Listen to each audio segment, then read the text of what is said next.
എന്നെ തേജോവധം ചെയ്യുക എന്നത് സ്ഥിരം സ്വഭാവമാക്കിയിട്ട് മാറ്റിയിരിക്കുകയാണ്. ഒരു പ്രതിസന്ധി ഘട്ടത്തിൽ പതറി ഇരിക്കാതെ നിവർന്നു നിന്ന് ആ പ്രതിസന്ധിയെ നേരിടാൻ ജനങ്ങൾക്ക് വേണ്ടി ശ്രമിച്ചിട്ടുണ്ട്. അത് ഞാനൊരു MP ആയാലും ചെയ്യും, ജനങ്ങളുടെ കൂടെ ഉണ്ടാകും. പക്ഷേ ഈ ജാതി വ്യക്തിഹത്യ ഞാൻ ജീവിതത്തിൽ ആദ്യമായിട്ട് നേരിടുക, ജീവിതത്തിൽ ആദ്യമായിട്ട്. അത്ര വൃത്തികെട്ട ഒരു സംഘമാണ് അവർ. നിങ്ങൾക്ക് ആർക്കെങ്കിലും ഈ ഗൂഢസംഘത്തിൻ്റെ മേൽ നിയന്ത്രണം ഉണ്ടെങ്കിൽ ദയവ് ചെയ്ത് ഇത് അവസാനിപ്പിക്കാൻ അവരോട് പറയുന്നതായിരിക്കും നല്ലത്. കലങ്ങിമറിയുകയാണ് വടകരയിലെ തിരഞ്ഞെടുപ്പ് രംഗം. സൈബർ ഇടങ്ങളിലും വാട്സാപ്പ് ഗ്രൂപ്പുകളിലും വ്യക്തി അധിക്ഷേപവും ലൈംഗിക അധിക്ഷേപവും നടക്കുന്നുവെന്ന് ഇന്നലെ ഇടത് സ്ഥാനാർത്ഥി KK ശൈലജ നിറകണ്ണുകളോടെയാണ് പറഞ്ഞത്. ഇക്കാര്യം ചൂണ്ടിക്കാട്ടി തെരഞ്ഞെടുപ്പ് കമ്മീഷന് പരാതി നൽകിയിട്ടുണ്ടവർ. സ്വതന്ത്രമായ തിരഞ്ഞെടുപ്പ് നടക്കില്ല എന്ന ആശങ്കയാണ് UDF-നുള്ളത്. വടകരയിൽ കേന്ദ്രസേനയെ വിന്യസിക്കണമെന്നാവശ്യപ്പെട്ട് UDF സ്ഥാനാർത്ഥി ഷാഫി പറമ്പിൽ ഹൈക്കോടതിയിൽ ഹർജി നൽകി. ഇന്ന് സൂപ്പർ പ്രൈം ടൈം ചർച്ച ചെയ്യുന്നു. വടകരയിൽ നടക്കുന്നത് എന്ത്? ശൈലജ ടീച്ചറെ വ്യക്തിഹത്യ ചെയ്യുന്നോ? വടകരയിലേക്ക് കേന്ദ്രസേന വരണോ? പോര് മാന്യതയുടെ അതിരുവിട്ടോ? ഈ ചർച്ചയിൽ advocate KS Arunkumar CPM, Shri Nijesh Aravind Congress, Shri Parakkal Abdulla UDF-ന്റെ അവിടുത്തെ തെരഞ്ഞെടുപ്പ് കമ്മിറ്റിയുടെ chairman, Shrimati KK Rama Vadakara MLA telephone ലൈനിൽ പ്രതീക്ഷിക്കുകയും ചെയ്യുന്നു. ചർച്ചയിലേക്ക് വടകര MLA ശ്രീമതി KK രമ ആദ്യം. ശ്രീമതി രമ, പൊതുരംഗത്ത് നിൽക്കുന്ന സ്ത്രീകളെ പരാജയപ്പെടുത്തി കളയാൻ, ഇല്ലാതാക്കി കളയാൻ ഉപയോഗിക്കുന്ന പ്രഹരശേഷിയുള്ള ഒന്നാണ് ഈ ലൈംഗിക അധിക്ഷേപവും വ്യക്തി അധിക്ഷേപവും. അത് എത്രമാത്രം ട്രോമാറ്റിക് ആണ് എന്ന് താങ്കൾക്ക് നന്നായി അറിയാം, കാരണം താങ്കളും അതിന് ഇരയായിട്ടുണ്ട്. ഇവിടെ വടകരയിലെ ഇടതുമുന്നണി സ്ഥാനാർത്ഥി KK ശൈലജ ടീച്ചർ കണ്ണ് നിറഞ്ഞ് ഞാൻ ഇതാണ് അനുഭവിക്കുന്നത് എന്ന് പറയുന്നത് കേരളം മുഴുവൻ കേൾക്കുന്നുണ്ട്. നടക്കാൻ പാടില്ലാത്ത കാര്യങ്ങളല്ലേ വടകരയിൽ നടക്കുന്നത്? അഭിലാഷ്, തീർച്ചയായിട്ടും ഇത് ഒരു തരത്തിലും ഇത്തരത്തിലുള്ള സ്ത്രീകൾക്കെതിരെയുള്ള ലൈംഗിക അധിക്ഷേപങ്ങളോ സ്ത്രീകളെ അധിക്ഷേപിക്കുന്നതോ ഒരു തരത്തിലും അംഗീകരിക്കാൻ കഴിയില്ല. അത് അംഗീകരിക്കുന്നതുമല്ല. അത് ഏതെങ്കിലും തരത്തിലുണ്ടെങ്കിൽ അതിശക്തമായി അതിനെ തള്ളിപ്പറയുകയും അതിനെതിരെ കർശനമായ നടപടിയെടുക്കണമെന്ന് ആവശ്യപ്പെടുകയും ചെയ്യുകയാണ്. അത് തീർച്ചയായിട്ടും പോലീസ് സംവിധാനങ്ങൾ ഇവരുടെ കയ്യിലാണ്, സൈബർ ഇവരുടെ കയ്യിലാണ്. അത് എവിടെ നിന്നാണ് അതിന്റെ ഉത്ഭവം, അങ്ങനെ ഉണ്ടായിട്ടുണ്ടെങ്കിൽ അത് ആരാണ്, അത് കണ്ടുപിടിച്ച് നിയമത്തിന് മുന്നിൽ കൊണ്ടുവരണം എന്നുള്ളത് തന്നെയാണ് ഞങ്ങൾക്ക് ഉള്ള ശക്തമായ അഭിപ്രായം. അത് ചെയ്യണം എന്നതാണ്. കാരണം അഭിലാഷ്, ഇത് കഴിഞ്ഞ 12 വർഷമായി ഞാനൊക്കെ ഇത് അനുഭവിച്ചുകൊണ്ടേയിരിക്കുകയാണ്. ഇതുവരെ ഒരു പരിഹാരവും ഉണ്ടായിട്ടില്ല. നിരവധി പരാതികളുടെ കെട്ടുകൾ പോലീസ് സ്റ്റേഷനിലുണ്ട്. പല സ്ഥലത്തിലും സൈബർ വിങ്ങിൽ കൊടുത്ത പരാതികൾ എല്ലാം അടവിട്ടിട്ട് അവിടെയുണ്ട്. തീർച്ചയായും ശരിയാണ്. ഇത് വനിതാ പൊതുപ്രവർത്തകർ, വനിതാ മാധ്യമ പ്രവർത്തകർ, പൊതുരംഗത്ത് നിൽക്കുന്ന ദൃശ്യതയുള്ള ആരും ലൈംഗിക അധിക്ഷേപത്തിന് ഈ തരത്തിലുള്ള പൊതുവിടങ്ങളിൽ, ഈ സൈബർ ഇടങ്ങളിൽ വിധേയരായിക്കൊള്ളണം എന്നുള്ള മട്ടിലാണ് കാര്യങ്ങൾ. തീർച്ചയായും ഇവിടെ ചൂണ്ടിക്കാണിച്ചതുപോലെ പരാതി കൊടുക്കുമ്പോൾ അതിന് വളരെ വളരെ കൃത്യതയില്ലാത്ത നടപടികളാണ് ഉണ്ടാവുന്നത്. കാര്യമായി ആർക്കും ഒന്നും സംഭവിക്കുന്നില്ല എന്നുള്ളത് കൊണ്ടാണല്ലോ ഇത് ആവർത്തിക്കപ്പെടുകയും ചെയ്യുന്നത്. പക്ഷേ ഇതൊരു പൊളിറ്റിക്കൽ ടൂളായി ഒരു വനിത വളരെ ശക്തമായ നിലയിൽ, അത് നമ്മുടെ സമൂഹത്തിൽ വളരെ ശക്തമായ സ്വാധീനമുള്ള ഒരു വനിതയ്ക്ക് പോലും ഇതാണ് നേരിടേണ്ടി വരുന്നതെങ്കിൽ എന്താണ് അവസ്ഥ എന്നുള്ളൊരു പ്രശ്നമാണല്ലോ. അല്ല അഭിലാഷ്, ഞാൻ പറഞ്ഞു പൂർത്തിയാക്കട്ടെ. തീർച്ചയായിട്ടും അത് ഞാൻ പറയുന്നത് ഇതിന്റെ പേരിൽ ടീച്ചർ പരാതി കൊടുത്തിട്ടുണ്ടോ എന്ന് എനിക്കറിയില്ല. ഇല്ലെങ്കിൽ ഞങ്ങൾ പരാതി കൊടുക്കും. പരാതി കൊടുത്തിട്ട് അത് നടപടിയെടുക്കാൻ പോലീസ് തയ്യാറാകട്ടെ. ഈ പരാതിയെങ്കിലും നടപടി ഉണ്ടായാൽ അത്തരത്തിലുള്ള ആളുകളെ നിയമത്തിന് മുന്നിൽ കൊണ്ടുവന്നാൽ അതൊരു മാതൃകയാട്ടെ. ആ മാതൃക കാണിക്കണം എന്നുള്ളതാണ് ഈ അവസരത്തിൽ എനിക്ക് സൂചിപ്പിക്കാനുള്ളത്. പിന്നെ മറ്റൊരു കാര്യം, ടീച്ചർക്കെതിരെ അധിക്ഷേപം ഉണ്ടായി എന്ന് പറഞ്ഞ് എനിക്കറിയില്ല എവിടെയാണ് ഇത്തരത്തിലുള്ളത് കണ്ടതെന്ന്. ഞാൻ ഇതുവരെ സൈബർ ഇടങ്ങളിൽ അങ്ങനെ ഒരു കാര്യം കണ്ടിട്ടില്ല. ചിലപ്പോൾ ടീച്ചർ നേരിട്ടിട്ടുണ്ടാവും, കണ്ടിട്ടുണ്ടാവും. ഞാൻ അതിനെ ഒരു കാരണവശാലും ന്യായീകരിക്കാൻ തയ്യാറല്ല. 100% ആരുടെ ഭാഗത്തു നിന്നാണോ ഉണ്ടായത് 100% അതിനെ തള്ളിപ്പറയും. ശക്തമായ നടപടിയെടുക്കുകയും വേണം എന്നാണ് പറയുന്ന ഒരാളാണ് ഞാൻ. അത് ചെയ്യണം. പക്ഷെ എന്തുകൊണ്ട് ഇതുവരെ പലർക്കും, ഞങ്ങൾക്കൊക്കെ നേരെ ഉണ്ടായിട്ട് അതിക്രമങ്ങൾക്ക് ഇതുവരെ ഇത്തരത്തിലുള്ളൊരു നടപടി ഉണ്ടായില്ല? ഇതുപോലെയുള്ള നേതാക്കന്മാരുടെ ഭാഗത്തുനിന്ന് ഒരു പ്രതികരണവും നമ്മൾ കേട്ടില്ല. ഇപ്പൊ ടീച്ചറായാലും ശ്രീമതി ടീച്ചറായാലും ഒക്കെ ഇന്ന് പറയുന്നത് കേട്ടു. പക്ഷെ ഒരു നടപടിയും ഉണ്ടായില്ല. അഭിലാഷ് നോർമയിൽ എന്നെയൊക്കെ 2016 ഞാൻ ഇവിടെ തെരഞ്ഞെടുപ്പിൽ മത്സരിച്ചിട്ട് എന്റെ വേഷം കെട്ടി മുലക്കച്ച കെട്ടി ഇവിടെ തെരുവിൽ മുഴുവൻ ആഭാസ പ്രകടനം നടത്തിയിരുന്നു. ഒരു പിന്നെ ഇതുപോലെയുള്ള ഒരു കാര്യങ്ങളും ഞങ്ങൾ ആരുടെയും ഭാഗത്തുനിന്ന് കേട്ടില്ല. ഒരു CPM നേതാക്കന്മാരും. എന്തുകൊണ്ട് അതുണ്ടാവുന്നില്ല എന്നുള്ളൊരു ചോദ്യം അവിടെ ബാക്കിയാവുന്നുണ്ട് അഭിലാഷെ. അങ്ങനെ നിരവധി പ്രശ്നങ്ങൾ ഇവിടെ ഉണ്ടാകുന്നുണ്ട്. ആ സമയത്ത് ഇപ്പൊ ടീച്ചർക്കെതിരെ അത്തരത്തിലുള്ള അതിക്രമങ്ങൾ ഉണ്ടായി എന്ന് പറയുന്നു. പക്ഷെ എവിടെയാണ് അത് ഉണ്ടത് എന്നുകൂടി പറയണം. ഇവിടെ നോക്കൂ, നമുക്ക് ധാരാളം സ്ക്രീൻഷോട്ടുകൾ ഇതിനോടകം തന്നെ ഈ സംഭവം സംബന്ധിച്ച ഒരു വാർത്തയുടെ അടിയിൽ തന്നെ വന്ന കമന്റുകൾ എന്ന് പറയുന്നത് പേടിപ്പിക്കുന്നതാണ്, അറപ്പുളവാക്കുന്നതാണ്, പേടിപ്പിക്കുന്നതാണ്. അതൊരു ടെലിവിഷൻ ചർച്ചയിൽ പറയാൻ പാടില്ല എന്നുള്ളതുകൊണ്ടാണ്, കാണിക്കാനും പാടില്ല എന്നുള്ളതുകൊണ്ടാണ് അത് കാണിക്കാത്തത്. അങ്ങനെ അറപ്പുളവാക്കുന്ന ഭീകരമായിട്ടുള്ള സൈബർ അതിക്രമം നടക്കുന്നുണ്ട്. അതൊരു വസ്തുതയാണ്. അത് ഒന്നാമത്തെ കാര്യം. 2, എല്ലാ രാഷ്ട്രീയ പാർട്ടികളിലും പെട്ട വനിതാ നേതാക്കൾ, ഞങ്ങൾ പൊതുരംഗത്തുള്ളത് ഞങ്ങളുടെ സ്വയം നിർണയാവകാശത്തിന്റെ ഭാഗമാണ്. ഒരു വനിതയെ അടക്കിയിരുത്താൻ അല്ലെങ്കിൽ പരാജയപ്പെടുത്താൻ അല്ലെങ്കിൽ നിശബ്ദയാക്കാൻ നിങ്ങൾ ഈ വൃത്തികെട്ട ലൈംഗികാധിക്ഷേപം ഉയർത്തരുത് എന്ന നില എല്ലാ പാർട്ടികളിലെയും എല്ലാ വനിതാ നേതാക്കളും ശക്തമായി സ്വീകരിക്കുകയും എന്റെ സ്വന്തം പാർട്ടിയിൽപ്പെട്ട ഏതെങ്കിലും ഒരാളത് ചെയ്താൽ മാതൃകാപരമായ നടപടി ഉണ്ടാകണം എന്ന ഒരു നിലപാട് സ്വീകരിക്കുകയും ചെയ്താലല്ലേ ഇത് അവസാനിക്കൂ? തീർച്ചയായിട്ടും അഭിലാഷ, ഒരു തർക്കവുമില്ല അതിന്. അതുകൊണ്ടാണ് ഞാൻ പറയുന്നത്, ഈ കാര്യത്തിലെങ്കിലും ഇപ്പൊ ടീച്ചറെ പോലെ ഒരാൾ അങ്ങനെ നേരിട്ടുണ്ടെങ്കിൽ ഈ കാര്യത്തിലെങ്കിലും പോലീസ് ശക്തമായ നടപടി സ്വീകരിക്കണം. ആരാണത് ചെയ്തത്? ഞാനത് പറഞ്ഞ RMPക്കാരാണോ കോൺഗ്രസുകാരാണോ ആരുടെ ഭാഗത്തു നിന്നാണ് ഉണ്ടായിട്ടുണ്ടെങ്കിൽ അത് കണ്ടുപിടിക്കുകയും നിയമത്തിന് മുന്നിൽ കൊണ്ടുവരികയും വേണം. ഒരു തരത്തിലും അവരെ സംരക്ഷിക്കുന്ന ഒരു നിലപാട് ഞങ്ങളുടെ ആരുടെയും ഭാഗത്തുനിന്ന് ഉണ്ടാവില്ല. അങ്ങനെ ആരും ചെയ്യരുത്. ഒരു പ്രവർത്തകരും അങ്ങനെ തുനിയരുത് എന്നതാണ് തന്നെയാണ് ഞങ്ങൾക്ക് ആവശ്യപ്പെടാനുള്ളത്. ഒരു സ്ത്രീക്ക് നേരെ എന്തിനാണ് ഇത്തരത്തിലുള്ള ലൈംഗിക അധിക്ഷേപം നടത്തുന്നത്? അതോടൊപ്പം ഇതിങ്ങനെ പറയുമ്പോഴും ടീച്ചർ ഇന്നലെ നടത്തിയ വാർത്താ സമ്മേളനത്തിൽ ഉണ്ടായ മറ്റൊരു വിഷയം കൂടി അഭിലാഷ് ചർച്ച ചെയ്തേ മതിയാവൂ. P. ജയരാജന്റെ ഇപ്പം സാധാരണ സൈബർ അണികൾ മുഖമില്ലാത്ത ചില ആളുകൾ മാത്രമല്ല നേതാക്കന്മാരുടെ ഭാഗത്തുനിന്ന് ഇപ്പോഴും ഉണ്ടായിക്കൊണ്ടിരിക്കുന്നു. ഇന്നലെ P. ജയരാജന്റെ ഒരു പരാമർശം ഫേസ്ബുക്കിൽ കൊണ്ടുവന്ന ഒരു കാര്യം അഭിലാഷ് ശ്രദ്ധിച്ചിരുന്നോ? ആ ഒരു മുദ്രാവാക്യം. അഭിലാഷ് ഒരു മിനിറ്റ്. വടകരയിലെ കോൺഗ്രസ് സ്ഥാനാർത്ഥിയുടെ വെണ്ണപ്പാളി വനിതകളുടെ മുദ്രാവാക്യം കേട്ടില്ലേ? KK ശൈലജ ടീച്ചറുടെ പിന്നിൽ അണിനിരന്ന തൊഴിലുറപ്പ് തൊഴിലാളികളല്ല, മറിച്ച് സമ്പന്ന സ്ത്രീകളാണ് ഷാഫിയുടെ പിന്നിൽ അണിനിരന്ന് ഇന്ന് പ്രഖ്യാപിച്ചുകൊണ്ടാണ് നാമനിർദ്ദേശിക പത്രിക സമർപ്പണം പോലും നടന്നത്. പാലക്കാട് നിന്ന് വടകരയിൽ എത്തിയത് മുതൽ വെണ്ണപ്പാളികളുടെ സ്വീകരണമേറ്റ് മയങ്ങി സാധാരണ തൊഴിലാളിയെ അധിക്ഷേപിക്കുന്നു എന്നാണ് P. ജയരാജൻ പറയുന്നത്. ആരാണ് ഈ വെണ്ണപ്പാളികൾ? അത് സ്ത്രീകളുടെ ഏറ്റവും വലിയ അധിക്ഷേപമല്ലേ അഭിലാഷ്? ആരാണ്? ജയരാജനാണ് പറയുന്നത്. ഇന്നലത്തെ പത്രസമ്മേളനത്തിൽ ടീച്ചർ അതിനെ ന്യായീകരിച്ചു. എന്റെ ടീച്ചർ അതിനെ തള്ളിപ്പറയാത്തത്? വെണ്ണപ്പാളികൾ എന്ന് ഉദ്ദേശിക്കുന്നത് വെണ്ണപ്പാളി വനിതകൾ. ആരാണ് ഈ വെണ്ണപ്പാളികൾ? അത് ജയരാജൻ തന്നെ വിശദീകരിക്കണം. വെണ്ണപ്പാളി എന്ന് നമ്മൾ 90കളിലെ പത്രങ്ങളിൽ ധാരാളം കണ്ടിട്ടുള്ള ക്രീമി ലെയറിന്റെ മലയാളമായി ഉപയോഗിക്കുന്ന വാക്കല്ലേ? ഒരുപാട് വാർത്തകൾ നമ്മൾ കേട്ടിട്ടില്ലേ? വെണ്ണപ്പാളി വിഷയം NSS സുപ്രീം കോടതിയിലേക്ക് SNDP എതിർക്കുന്നു എന്നൊക്കെ പറഞ്ഞ്. അല്ല, അങ്ങനെ ആയിരിക്കില്ല അഭിലാഷേ.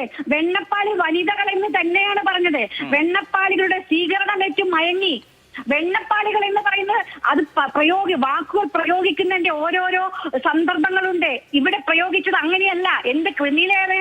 ഇവിടെ നേരത്തെ ശുംഭൻ എന്ന് വിളിച്ചപ്പോ അത് പ്രകാശം പരത്തുന്നതാണ് എന്ന് പറഞ്ഞത് നമുക്ക് ഓർമ്മയുണ്ട്. ഇത് കൃത്യമായ അധിക്ഷേപമാണ്. ഇത് നേതാക്കന്മാരുടെ ഭാഗത്തുനിന്ന് പോലും ഉണ്ടായിക്കൊണ്ടിരിക്കുന്നു. രാഷ്ട്രീയമല്ലല്ലോ ഇത് സ്ത്രീ അധിക്ഷേപമല്ലേ? ഇത് നേതാക്കന്മാരുടെ ഭാഗത്തുനിന്ന് പോലും ഉണ്ടാകുന്നു. അതിനെ ന്യായീകരിക്കുന്നു. അതെങ്ങനെയാ ഭാഗുന്നത്? ഒരു ഭാഗത്ത് ഇതിനെ എതിർക്കുകയും മറുഭാഗത്ത് ന്യായീകരിക്കുകയും ചെയ്യുന്ന ഇരട്ടവാദം ശരിയല്ല. ഞാൻ ന്യായീകരിച്ചതല്ല, അത് ഉപയോഗത്തിലുള്ള വാക്കല്ലേ എന്ന് പറഞ്ഞതാണ്. ഞാൻ അതാണ് നേരത്തെ പറഞ്ഞത്. ഒരു തരത്തിലും സ്ത്രീകളെ അധിക്ഷേപിക്കുന്ന തരത്തിലോ അതല്ലെങ്കിൽ പൊതു ഇടത്തിൽ നിൽക്കുന്ന സ്ത്രീകളെ നിശബ്ദരാക്കുന്ന തരത്തിലുള്ള അല്ലെങ്കിൽ അതിനുള്ള ടൂളായിട്ട് ലൈംഗിക അധിക്ഷേപത്തെയോ ശാരീരിക വർണ്ണനയോ ഒക്കെ ഉപയോഗിക്കുക എന്ന് പറഞ്ഞാൽ അങ്ങേയറ്റം അധമമായ കാര്യമാണ്. അത് ന്യായീകരിക്കാൻ പാടുള്ളതേ അല്ല. ഞാൻ പറഞ്ഞത് ഇതിനെ ബാലൻസ് ചെയ്യാൻ വേണ്ടി അങ്ങനെ ഒരു പദപ്രയോഗം നടത്തി എന്ന് പറഞ്ഞാൽ അത് ശരിയാവില്ലെന്നാണ്. നടപടി ഉണ്ടാകട്ടെ എന്നാണ് ഞങ്ങൾ ആവശ്യപ്പെടുന്നത്. ഈ വിഷയത്തിൽ നടപടി ഉണ്ടാവട്ടെ. നടപടി നാളെ പുറത്ത് കൊണ്ടുവരട്ടെ.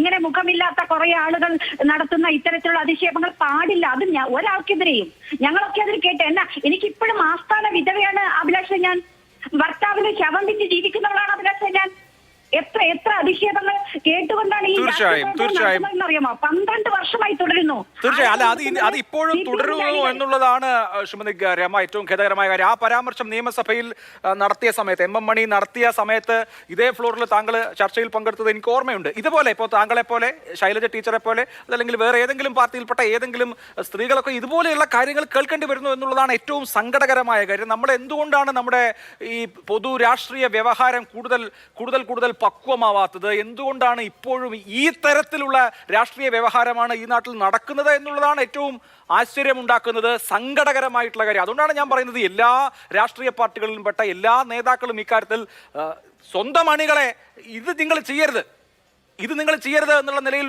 ഒരു തരത്തിലുള്ള എഡ്യൂക്കേഷൻ കൊടുക്കണമെന്ന് പറയുന്നത്. ഇതിപ്പോ UDF ഭാഗത്തു നിന്നാണെങ്കിൽ ശ്രീമതി രമ, ഞാൻ പറഞ്ഞില്ല കുറേ കമന്റുകൾ കണ്ടു. അതിപ്പോ ഓരോ പാർട്ടിക്കാർ ചുമതലപ്പെടുത്തുകയാണോ എന്ന് അറിയില്ല. ഇപ്പോൾ ഓരോ ആൾ കമന്റ് ഇടുന്നതിനൊക്കെ നമുക്ക് ഓരോ രാഷ്ട്രീയം ചിലപ്പോൾ ചർച്ച കൊടുക്കാൻ പറ്റിയെന്ന് വരില്ല. പക്ഷേ അണികളോട് ഇത് നിങ്ങൾ ചെയ്യരുത് എന്ന് ഇൻസ്ട്രക്ട് ചെയ്യാനുള്ള ബാധ്യത വടകരയിലെ UDF നേതൃത്വത്തിനില്ലേ? എല്ലാവർക്കുമുണ്ട് അഭിലാഷി, എല്ലാവർക്കുമുണ്ട്. ഇത് ചെയ്യണം. UDF-കാർ ഞാൻ പറഞ്ഞല്ലോ, സ്ഥാനാർത്ഥിയുടെ ഏതെങ്കിലും ഒരു ഔദ്യോഗികമായിട്ട് ഒരാളത് ചെയ്തിട്ടില്ല. ഇത് ഇപ്പോഴും പറയുന്നു, നിർബന്ധമായിട്ട് ഞാനതിനെ തള്ളി പറയുന്നു. ആരെങ്കിലും ചെയ്തിട്ടുണ്ടെങ്കിൽ ചെയ്യാൻ പാടില്ല. ഞങ്ങൾ നിങ്ങളെ ഒരു തരത്തിലും സംരക്ഷിക്കില്ല. ഞങ്ങൾ നിങ്ങൾക്കെതിരായിട്ട് തന്നെ സംസാരിക്കുള്ളൂ. ഒരാളെയും സംരക്ഷിക്കുന്ന നിലപാട് എടുക്കില്ല എന്ന് അസന്നിഗ്ധമല്ല. എന്താ പറയുക, കൃത്യമായിട്ട് പറയാണ് അഭിലാഷെ, വളരെ കൃത്യമായ നിലപാടാണ്. ഈ തള്ളിപ്പറയൽ നേരത്തെ ഉണ്ടായിരുന്നെങ്കിൽ ടീച്ചർക്കൊന്നും ഇത് ഉണ്ടാവില്ല. ടീച്ചറെ പോലുള്ള ആളുകൾ ഒരിക്കലും ഞങ്ങളെ പോലെ പിന്തുണച്ചില്ല അഭിലാഷേ. ആ ഒരു പ്രയാസം കൂടെ ഞാൻ പറയുന്നു. അതുകൊണ്ട് ഇതിനെ ന്യായീകരിക്കല്ല ഒരു കാരണവശാലും. പക്ഷേ ടീച്ചർ ഇന്നലെ പറയുന്ന വികാരം ഞങ്ങളൊക്കെ എത്ര കാലമായി അനുഭവിക്കുന്നു. തീർച്ചയായിട്ടും ഞാൻ അങ്ങയിലേക്ക് മടങ്ങിയിട്ട് അല്ല, അത് നമ്മുടെ പൊതുസമൂഹത്തിലുള്ള പൊതുരംഗത്ത് പ്രവർത്തിക്കുന്ന ഒരു വനിതയ്ക്ക് ഇനിയും, അതും ശൈലജ ടീച്ചറെ പോലെ അല്ലെങ്കിൽ KK രമയെ പോലെയുള്ള ആളുകൾക്ക് ഇത് വീണ്ടും വന്ന് പറയേണ്ടി വരുന്ന ഒരു അവസ്ഥ എന്ന് പറയുന്നത് എന്തു കഷ്ടമാണ് എന്നുള്ളതാണ് ഇതിലെ അടിസ്ഥാനപരമായ പ്രശ്നം. ശ്രീ അരുൺകുമാർ, എന്തുകൊണ്ട് നമ്മുടെ സംസ്ഥാനത്തെ വനിതാ നേതാക്കൾ അധിക്ഷേപിക്കപ്പെടുന്നു എന്ന് ചോദിച്ചാൽ ഓരോ തെരഞ്ഞെടുപ്പിലും ഇത് ഉണ്ടാവുന്നുണ്ട്. കഴിഞ്ഞ ഇലക്ഷനിൽ രമ്യ ഹരിദാസ് കേട്ട അധിക്ഷേപത്തിന് കണക്കില്ല. ഇവിടെ ആരോഗ്യമന്ത്രിയായിരുന്ന കേരളത്തിലെ തന്നെ ഏറ്റവും പോപ്പുലർ നേതാക്കളിൽ ഒരാളായ KK ശൈലജ ഇത്തരത്തിലുള്ള അധിക്ഷേപത്തിന് പാത്രമാവുന്നു എന്ന് പറയുന്നത് വളരെ ഗൗരവ സ്വഭാവമുള്ള ഒരു കാര്യമാണ്. എന്തുകൊണ്ട് ഈ കാര്യങ്ങൾ ചെയ്യുന്ന ആളുകൾ കൃത്യമായി നിയമത്തിന് മുമ്പിൽ വരുന്നില്ല? എന്തുകൊണ്ടാണ് ഇവർക്കിങ്ങനെ വാട്സപ്പ് ഗ്രൂപ്പിലോ ഫേസ്ബുക്കിലോ ഇൻസ്റ്റാഗ്രാമിലോ ഒക്കെ തോന്നിയാസം പറയാൻ കഴിയുന്നത് എന്നുള്ളതൊരു വലിയ പ്രശ്നമല്ലേ? അത് അഭിസംബോധന ചെയ്യണ്ടേ? ഇപ്പൊ ടീച്ചർക്ക് പരാതിയുണ്ട്, അതനുസരിച്ച് ആരൊക്കെയാണ് ഇതിന് പിന്നിൽ പ്രവർത്തിച്ചത് അവരെയൊക്കെ കൃത്യമായി പൂട്ടാനുള്ള നടപടികളും കൂടി സ്വീകരിക്കണമല്ലോ. ഇവിടെ ഈ ചർച്ച തുടങ്ങിയ ആദ്യത്തെ ഏകദേശം 10 മിനിറ്റോളം സംസാരിച്ചത് ബഹുമാനപ്പെട്ട വടകര MLA ശ്രീമതി KK രമയാണ്. തെരഞ്ഞെടുപ്പ് പ്രവർത്തനത്തിൽ വടകരയിലെ പ്രവർത്തനങ്ങൾക്ക് നേതൃത്വം കൊടുക്കുന്ന UDF-ന്റെ പ്രധാനികളിൽ ഒരാളാണ് ബഹുമാനപ്പെട്ട MLA. ഇത്തരത്തിലുള്ള ഒരു പ്രചരണം എൻ്റെ ശ്രദ്ധയിൽപ്പെട്ടിട്ടില്ല, അങ്ങനെ ഉണ്ടെങ്കിൽ എന്നതാണ് അവർ പറഞ്ഞത്. കഴിഞ്ഞ 2 ദിവസമായി സോഷ്യൽ മീഡിയയിൽ പ്ലാറ്റ്ഫോമിലടക്കം പ്രത്യേകിച്ച് ശൈലജ ടീച്ചർ പത്രസമ്മേളനം വിളിച്ച് ഇന്നലെ എല്ലാവരെയും അറിയിക്കുകയും ചെയ്തിട്ട് UDF-ന്റെ ഒരു പ്രധാനപ്പെട്ട MLA-ക്ക് ഇതൊന്നും ശ്രദ്ധയിൽപ്പെട്ടിട്ടില്ല എന്ന് പറഞ്ഞിട്ടാണ് ഈ ചർച്ചയിൽ പങ്കെടുക്കുന്നത്.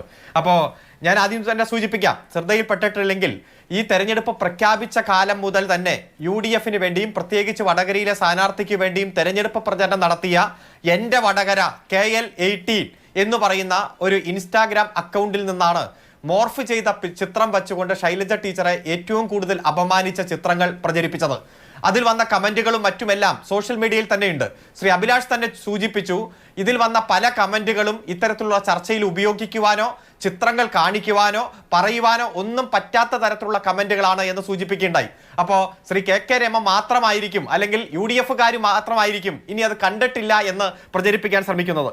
മറ്റൊന്ന്, പാനൂർ ബോംബ് സ്ഫോടനം നമ്മൾ കഴിഞ്ഞ 1-2 ആഴ്ചയായി ചർച്ച ചെയ്ത വിഷയമാണ്. ആ പാനൂർ ബോംബ് സ്ഫോടനവുമായി ബന്ധപ്പെട്ടുകൊണ്ടുള്ള ഒരു പ്രതി ഈ KK ശൈലജ ടീച്ചർക്കൊപ്പം നിൽക്കുന്നു എന്ന് പറഞ്ഞ് UDF വളരെ വ്യാപകമായി സോഷ്യൽ മീഡിയയിലൂടെ പ്രചരിപ്പിക്കുകയാണ്. അത് ഫേസ്ബുക്കിലുണ്ട്, ഇൻസ്റ്റാഗ്രാമിലുണ്ട്, വാട്സാപ്പ് ഗ്രൂപ്പുകളിലൂടെ എല്ലാം, കുടുംബ ഗ്രൂപ്പുകളിലൂടെ എല്ലാം പ്രചരിപ്പിക്കുന്നു. എന്നാൽ നൗഫൽ കൊട്ടിയം എന്ന് പറയുന്ന കൊട്ടിയത്തുള്ള ഒരു ചെറുപ്പക്കാരൻ അവിടെ ഒരു പരിപാടിക്ക് ചേർന്ന ശൈലജ ടീച്ചറുമായി ചേർന്ന് നിൽക്കുന്ന ഒരു പടം, ആ വ്യക്തിയുമായി ചേർന്ന് നിൽക്കുന്ന പടമാണ് ഈ കേസിലെ പ്രതിയായ അമൽ കൃഷ്ണയ്ക്കൊപ്പം ശൈലജ ടീച്ചർ നിൽക്കുന്നു എന്ന് പറഞ്ഞ് വ്യാജമായി പ്രചരിപ്പിക്കുന്നത്. ഇതിൽ അമൽ കൃഷ്ണ തന്നെ വിളിച്ച്, ടീച്ചറെ എൻ്റെ ഒരു ചിത്രം ടീച്ചറുമായി ഞങ്ങളുടെ നാട്ടിൽ ഒരു പരിപാടിക്ക് വന്നപ്പോൾ എടുത്ത ചിത്രം അമൽ കൃഷ്ണയുടെ അടുത്ത് ടീച്ചർ നിൽക്കുന്നു എന്ന രൂപത്തിൽ പ്രചരിപ്പിക്കുകയാണ് എന്ന് പറഞ്ഞ് ടീച്ചറോട് പറഞ്ഞ കാര്യം തന്നെ ഇന്നലെ പത്രസമ്മേളനത്തിൽ ടീച്ചർ വ്യക്തമാക്കിയിട്ടുണ്ടായി. അതുപോലെ തന്നെ ഒരു സെമിനാറിൽ ടീച്ചർ പ്രസംഗിച്ച വാചകം, ആ വാചകത്തിലെ ചില വാക്കുകൾ അടർത്തിയെടുത്ത് ചില മാറ്റങ്ങൾ വരുത്തി വലിയ രൂപത്തിൽ വ്യാജ വീഡിയോ ഉണ്ടാക്കി പ്രചരിപ്പിക്കുകയാണ്. അതുപോലെ റിപ്പോർട്ടർ ചാനലിലെ എഡിറ്റർ ഡോക്ടർ അരുൺകുമാറുമായി ബന്ധപ്പെട്ടുകൊണ്ട് നടത്തിയ ഒരു ഇന്റർവ്യൂവിൽ ഒരു ചോദ്യം ചോദിക്കുന്നത് മുസ്ലിങ്ങളെല്ലാം വർഗീയവാദികളാണോ എന്ന് ചോദിക്കുന്നത്, മുസ്ലിങ്ങളെല്ലാം വർഗീയവാദികളാ എന്ന് പറഞ്ഞ ആ ചോദ്യചിഹ്നം എടുത്തു കളഞ്ഞ് ഒരക്ഷരം വെട്ടിമാറ്റി പ്രത്യേക രൂപത്തിൽ ഒരു കാർഡ് ഉണ്ടാക്കി വീഡിയോ ഉണ്ടാക്കി പ്രചരിപ്പിക്കുകയാണ്. ആത്മീയ ആചാര്യനായിട്ടുള്ള കാന്തപുരം അബൂബക്കർ മുസ്ലിയാരുടെ ലെറ്റർ പാഡ് ഫ്രെയിം ചെയ്തെടുത്ത് അതിൽ കൃത്യമായി ഇത് ടീച്ചറമ്മയല്ല ബോംബമ്മയാണ് എന്ന് കാന്തപുരം അബൂബക്കർ മുസ്ലിയാർ പറയുന്നതായി വ്യാജ ലെറ്റർ പാടുണ്ടാക്കി പ്രചരിപ്പിക്കുകയാണ്. കാന്തപുരം അബൂബക്കർ മുസ്ലിയാരുടെ ഓഫീസ് തന്നെ അത് ഡിനൈ ചെയ്ത് അതിനെതിരെ നിയമ നടപടി സ്വീകരിക്കുമെന്ന് പറഞ്ഞിട്ടുണ്ട്. മാതൃഭൂമിയുടെ ഓൺലൈൻ ന്യൂസ് ലവ് ജിഹാദ് ഉണ്ട് ശൈലജ ടീച്ചർ എന്ന രൂപത്തിൽ ഇല്ലാത്ത വാർത്ത മാതൃഭൂമിയുടെ കാർഡ് ഉണ്ടാക്കി വ്യാജമായി പ്രചരിപ്പിക്കുന്നു. മാതൃഭൂമി തന്നെ അത് നിഷേധിച്ച് രംഗത്തെത്തിയിട്ടുണ്ട്. അതുപോലെ തൊഴിലുറപ്പ് പെണ്ണുങ്ങളുമായി ബന്ധപ്പെട്ടുകൊണ്ട് തൊഴിലാളികളുമായി ബന്ധപ്പെട്ടുകൊണ്ട് ചില പാട്ടുകൾ ഉണ്ടാക്കി തെരഞ്ഞെടുപ്പ് സമയത്ത് നോമിനേഷൻ കൊടുത്തപ്പോൾ ഷാഫി പറമ്പിലിന് വേണ്ടി ഒരു ടീം നടത്തിയ പ്രചരണം, അതുമായി ബന്ധപ്പെട്ടുകൊണ്ട് ടീച്ചർ ഒരു കമന്റ് നടത്തി, അത് തെറ്റായിപ്പോയി, അങ്ങനെ പ്രചരിപ്പിക്കാൻ പാടില്ലെന്ന് പറഞ്ഞപ്പോൾ തൊഴിലുറപ്പ് തൊഴിലാളികൾക്ക് എന്താ കൊമ്പുണ്ടോ ശൈലജ ടീച്ചർ എന്ന് പറഞ്ഞതായി വീഡിയോ ഉണ്ടാക്കി പ്രചരിപ്പിക്കുകയാണ്. ഞാൻ സൂചിപ്പിച്ചത് വ്യക്തിപരമായി അധിക്ഷേപിക്കാൻ വ്യാജ വീഡിയോകൾ ഉണ്ടാക്കി, വ്യാജ പ്രൊഫൈലുകൾ ഉണ്ടാക്കി, അതുപോലെ വ്യാജ കാർഡുകൾ ഉണ്ടാക്കി ഒരു തെരഞ്ഞെടുപ്പിൽ സ്ഥാനാർത്ഥിയെ വ്യക്തിഹത്യ നടത്താനും അപമാനിക്കാൻ വേണ്ടി ചെയ്യാവുന്നതെല്ലാം ചെയ്തുകൊണ്ടിരിക്കുന്നത് UDFന്റെ പ്രൊഫൈലാണ്. വാട്സ്ആപ്പ് ഗ്രൂപ്പുകളിലൂടെ പ്രചരിപ്പിച്ചുകൊണ്ടിരിക്കുന്നത് UDFന്റെ പ്രവർത്തകരാണ്. അതിലാണ് നിയമ നടപടി സ്വീകരിക്കാൻ ഇലക്ഷൻ കമ്മീഷനും അതുപോലെ വരണാധികാരിക്കും പോലീസിനും ടീച്ചർ പരാതി കൊടുത്തിരിക്കുന്നത്. ഇത് ഈ തെരഞ്ഞെടുപ്പിൽ മാത്രമല്ല, മുൻപുള്ള തെരഞ്ഞെടുപ്പുകളിൽ ഇപ്പൊ തൃക്കാക്കര തെരഞ്ഞെടുപ്പ് അങ്ങ് പറഞ്ഞില്ല, അവിടെയും സ്ഥാനാർത്ഥിക്കെതിരെ വ്യാജ വീഡിയോ ഉണ്ടാക്കി പ്രചരിപ്പിച്ചു. അന്ന് പ്രതിപക്ഷ നേതാവ് പറഞ്ഞത് ഇത്തരത്തിലൊരു വീഡിയോ കിട്ടിയാൽ ആരാണ് പ്രചരിപ്പിക്കാതിരിക്കുന്നത് എന്നാണ് പത്രസമ്മേളനത്തിൽ പ്രതിപക്ഷ നേതാവ് ചോദിച്ചത്. ഇവിടെ ജെയ്ക് സി തോമസ് ഉപതെരഞ്ഞെടുപ്പിൽ മത്സരിച്ചപ്പോൾ അദ്ദേഹത്തിനെതിരെ 3-4 തവണ അദ്ദേഹത്തിന്റെ ഗർഭിണിയായ ഭാര്യ ഓട്ടപ്പെടുത്തിക്കാൻ പോയപ്പോൾ ആ ചിത്രം വെച്ചുകൊണ്ട് തന്നെ വലിയ വ്യാജ പ്രചരണം നടത്തുന്ന സാഹചര്യം ഉണ്ടായി. ആശയത്തെ നേരിടേണ്ടത് ആശയം കൊണ്ടാണ്. തെരഞ്ഞെടുപ്പ് പോരാട്ടത്തിൽ ഏത് തരത്തിലുള്ള രാഷ്ട്രീയ വിഷയം ഉന്നയിക്കാം. ഇത്തരത്തിൽ കാര്യങ്ങൾ നടക്കുന്നുണ്ട്. അരുൺ പറയുന്നത് ശരിയാണ്. അവിടെ പോലീസ് കൂടി ആക്ട് ചെയ്യേണ്ടത്. നിങ്ങളല്ലേ കേരളം ഭരിക്കുന്നത്. ഇപ്പൊ താങ്കൾ തൃക്കാക്കര ഉപതെരഞ്ഞെടുപ്പ് പറഞ്ഞു, അതിനുശേഷം നടന്ന ഈ പുതുപ്പള്ളി ഉപതെരഞ്ഞെടുപ്പ് പറഞ്ഞു. പുതുപ്പള്ളി ഉപതെരഞ്ഞെടുപ്പിന്റെ സമയത്ത് ഉമ്മൻചാണ്ടിയുടെ മകൾ അച്ചു ഉമ്മനെതിരെ എന്തു വലിയ ഇതുപോലെയുള്ള അതിക്രമമാണ് നടന്നത്. അവർ മോഡലിംഗ് ചെയ്യുന്നു എന്നതിന്റെ പേരിൽ ഉമ്മൻചാണ്ടി മരിച്ച് 40 കഴിഞ്ഞിട്ടില്ല. അതിനു മുമ്പ് അച്ചു ഉമ്മൻ എന്ന് പറഞ്ഞ പെൺകുട്ടി എന്തുമാത്രം അധിക്ഷേപം നേരിടേണ്ടി. അപ്പൊ ഇതെന്താ പ്രശ്നം എന്ന് വെച്ചാൽ, ഞാൻ പറയുന്ന പ്രശ്നം എന്താണെന്ന് വെച്ച് കഴിഞ്ഞാൽ, പൊതുരംഗത്ത് നിൽക്കുന്ന സ്ത്രീകൾ ഇത്തരത്തിൽ ഇരയാക്കപ്പെടുന്നു എന്നുള്ളത് വലിയ യാഥാർത്ഥ്യമാണ്. അവരെന്തൊരു ട്രോമയിലൂടെയാണ് കടന്നു പോകുന്നത്.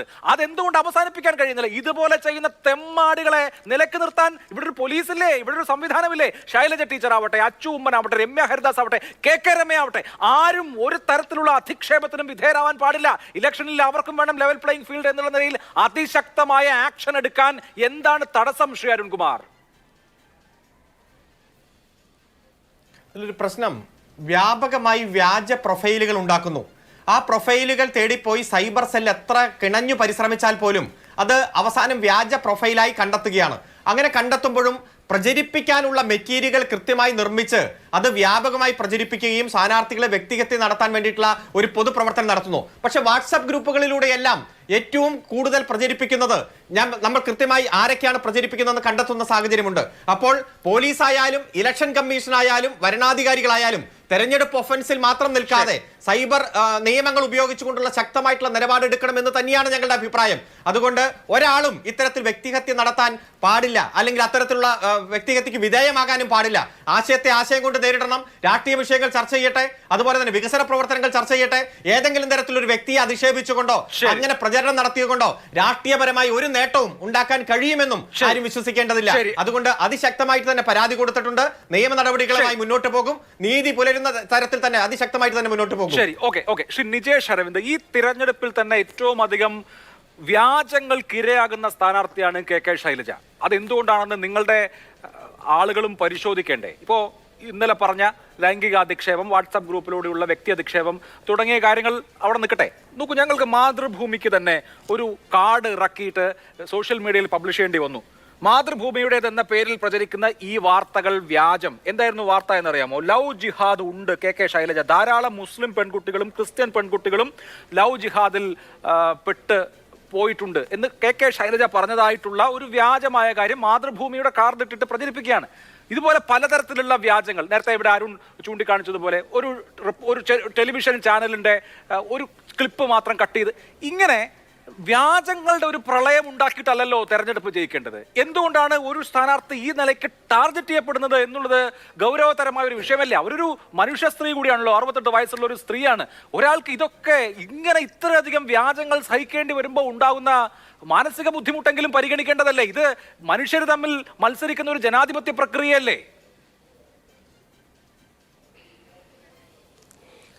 ഏതായാലും ക്രിയേറ്റ് ചെയ്ത ആളുകൾക്ക് അവരുടെ ലക്ഷ്യത്തിലേക്ക് അടുക്കുന്നു എന്ന ഒരു സന്തോഷം അഭിലാഷിൻ്റെ ചർച്ചയിൽ നിന്ന് ഉണ്ടാകുന്നുണ്ട്. എൻ്റെ പ്രിയപ്പെട്ട അഭിലാഷെ, വടകരയിൽ ഞങ്ങൾക്ക് ജയിക്കാൻ ഈ തരം ഏർപ്പാടൊന്നും ചെയ്യേണ്ട കാര്യമില്ല. ഞങ്ങൾക്കിങ്ങനെയുള്ള ഏർപ്പാട് ചെയ്ത് ശീലവുമില്ല. ഒരു ചരിത്രത്തിലും ഐക്യ ജനാധിപത്യത്തിന് വേണ്ടി കോൺഗ്രസ് ഈ പരിപാടിക്ക് പോയിട്ടില്ല, പോകേണ്ട കാര്യവുമില്ല. ഞങ്ങൾ വെല്ലുവിളിക്കുന്നു, അരുൺകുമാറിൻ്റെ പാർട്ടിയെ വെല്ലുവിളിക്കുന്നു. നിങ്ങൾക്ക് ഈ കാര്യത്തിൽ മുഖ്യമന്ത്രിക്കെതിരെ ഒരു ചെറിയ പോസ്റ്റ് ഇട്ടാൽ ഒരു ദിവസം കൊണ്ട് സസ്പെൻഡ് ചെയ്യുന്ന കേരളത്തിനകത്ത് ആർജവമുള്ള ഒരു ഭരണ സംവിധാനമുണ്ട് എങ്കിൽ ആരാണ് ഇത് ക്രിയേറ്റ് ചെയ്തത്? അവരെ കണ്ടെത്ത്. അരുൺകുമാർ തന്നെ അതിനിടയ്ക്ക് മുൻകൂർ ജാമ്യം എടുത്തല്ലോ. ഇത് കണ്ടെത്താൻ വലിയ ബുദ്ധിമുട്ട്. ഒരു ബുദ്ധിമുട്ടില്ല അരുൺകുമാറെ.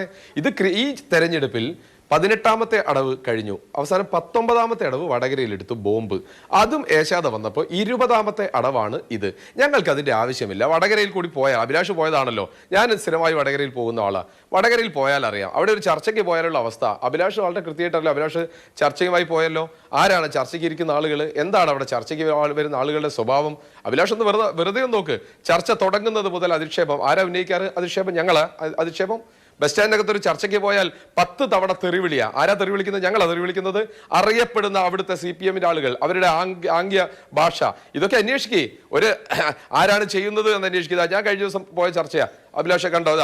അറിയപ്പെടുന്ന CPM കാരനാ, അറിയപ്പെടുന്ന CPM. അവന്റെ കൈ വാങ്ങി നോക്കിയ അരുൺകുമാറെ നോക്ക്. വടകര ബസ് സ്റ്റാൻഡിൽ പോയി എപ്പോഴും കാണുന്ന CPM കാരനാ. ഇയാളുടെ ആംഗ്യം നോക്ക്. ചർച്ച തുടങ്ങുന്ന സമയത്ത് എന്നോട് കാണിച്ച ആംഗ്യ ഇത് എടുത്തു വെച്ചോ. അതുകൊണ്ട് വടകരയിലെ ഏർപ്പാട് നിങ്ങൾ ഉണ്ടാക്കുന്ന നെറേറ്റീവിന്റെ പിറകെ പോകാൻ ഞങ്ങൾ തയ്യാറല്ല. വടകരയുടെ ഏത് ഗ്രാമത്തിൽ പോയാലും ഷാഫി പറമ്പിൽ കിട്ടിയ സ്വീകാര്യതയുണ്ട്. ആ സ്വീകാര്യതയെ ഇല്ലാതാക്കാൻ വേണ്ടി ഇതുപോലെയുള്ള ഏർപ്പാടുമായിട്ട് വരണ്ട. കൃത്യമായി പറയാം, അന്വേഷിച്ചു കഴിഞ്ഞാൽ എത്താൻ പോകുന്നത് ഇത് ഉണ്ടാക്കിയ ആളുകളിലേക്കാണ്, ഈ ഒരു തിരക്കഥ ഉണ്ടാക്കിയ ആളുകളിലേക്കാണ്. കഴിഞ്ഞ തെരഞ്ഞെടുപ്പ് ഞങ്ങൾ അനുഭവിച്ചതാ കോഴിക്കോട്ട്. അഭിലാഷേ, കോഴിക്കോട്ട് MP രാഘവേട്ടനെതിരെ കള്ളൻ രാഘവൻ എന്ന് പറയാത്ത CPMന്റെ ഏതെങ്കിലും പ്രൊഫൈൽ ഉണ്ടോ? അരുൺകുമാർ ഉൾപ്പെടെയുള്ള ആളുകൾ ചർച്ചയ്ക്ക് വന്ന് രാഘവൻ കള്ളനാണ് എന്ന് പറഞ്ഞു. അന്നുണ്ടാക്കിയ FIR ഇട്ടു. എവിടെ പോയി FIR? പിണറായി വിജയൻ ആഭ്യന്തരമന്ത്രിയായിരുന്ന കാലത്ത് കോഴിക്കോട് MP MK രാഘവനെതിരെ FIR ഇട്ട് പ്രചരിപ്പിച്ച് നിങ്ങളുടെ പ്രൊഫൈലിൽ മുഴുവൻ കള്ളനാണ് രാഘവൻ എന്ന് പറഞ്ഞു. 86,000 വോട്ടിന് തോറ്റു തുന്നം പാടിയ ശേഷം നിങ്ങൾ ഒരിക്കലെങ്കിലും ആ FIR-നെ പറ്റി പറഞ്ഞോ? ആ കേസിനെ പറ്റി പറഞ്ഞു? എവിടെ പോയി കേസ്? 5 കൊല്ലം നിങ്ങൾ മിണ്ടിയിട്ടില്ലല്ലോ. നിങ്ങൾ തെരഞ്ഞെടുപ്പ് കാലത്തേക്ക് എന്തെങ്കിലുമൊക്കെ ഉണ്ടാക്കിയെടുക്കും. എന്റെ അരുൺകുമാറെ, ഇതല്ല. കോഴിക്കോട്ടെ മെഡിക്കൽ കോളേജിനകത്ത് ഒരു രോഗി നിങ്ങളുടെ ഭരണകാലത്ത് പീഡിപ്പിക്കപ്പെട്ടിരുന്നു. അവിടുത്തെ ഉദ്യോഗസ്ഥരെ വെച്ചിട്ട് ആ പീഡിപ്പിച്ച ആ രോഗിക്ക് വേണ്ടി സംസാരിച്ച ആളെ പുറത്താക്കിയിരുന്നു. അവരെ സസ്പെൻഡ് ചെയ്തിരുന്നു. അവർ വീണ്ടും സമരം ചെയ്ത സമയത്ത് അവരെ പുറത്തിരുത്തിയിരുന്നു. ഒരു ദിവസം നിങ്ങൾ ഈ പറയുന്ന വൈകാരിക തല ഒന്നും കണ്ടില്ലല്ലോ. പീഡിപ്പിക്കപ്പെട്ട യുവതിയുടെ ഒപ്പം നിന്ന സ്ത്രീയെ ഈ സർക്കാർ സ്ഥലം മാറ്റിയ സമയത്ത് നിങ്ങളുടെ വൈകാരിക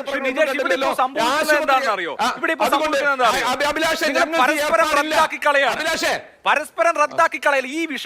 ഈ വിഷയം എന്തുകൊണ്ടാണ് ഞങ്ങൾക്ക് ഏർപ്പാടില്ല. നിങ്ങളുടെ ആളുകളും വെല്ലുവിളിക്കുന്നു. അഭിലാഷ് കേട്ടോ, മാതൃഭൂമിയുടെ പേരിൽ വ്യാജ കാർഡ് ഉണ്ടാക്കിയത് ഞങ്ങളാണെങ്കിൽ അഭിലാഷെ വെല്ലുവിളിക്കുന്നു. മാതൃഭൂമി ചാനലിനകത്ത് കാർഡ് ഉണ്ടാക്കിയത് ഞങ്ങളാണെന്നല്ലോ. ഞങ്ങളത് തെളിയിക്കാൻ മാതൃഭൂമി വെല്ലുവിളിക്കുന്നു. കോൺഗ്രസ് ആണ് നിങ്ങൾ പറയാം. ഞങ്ങൾ പരസ്യമായി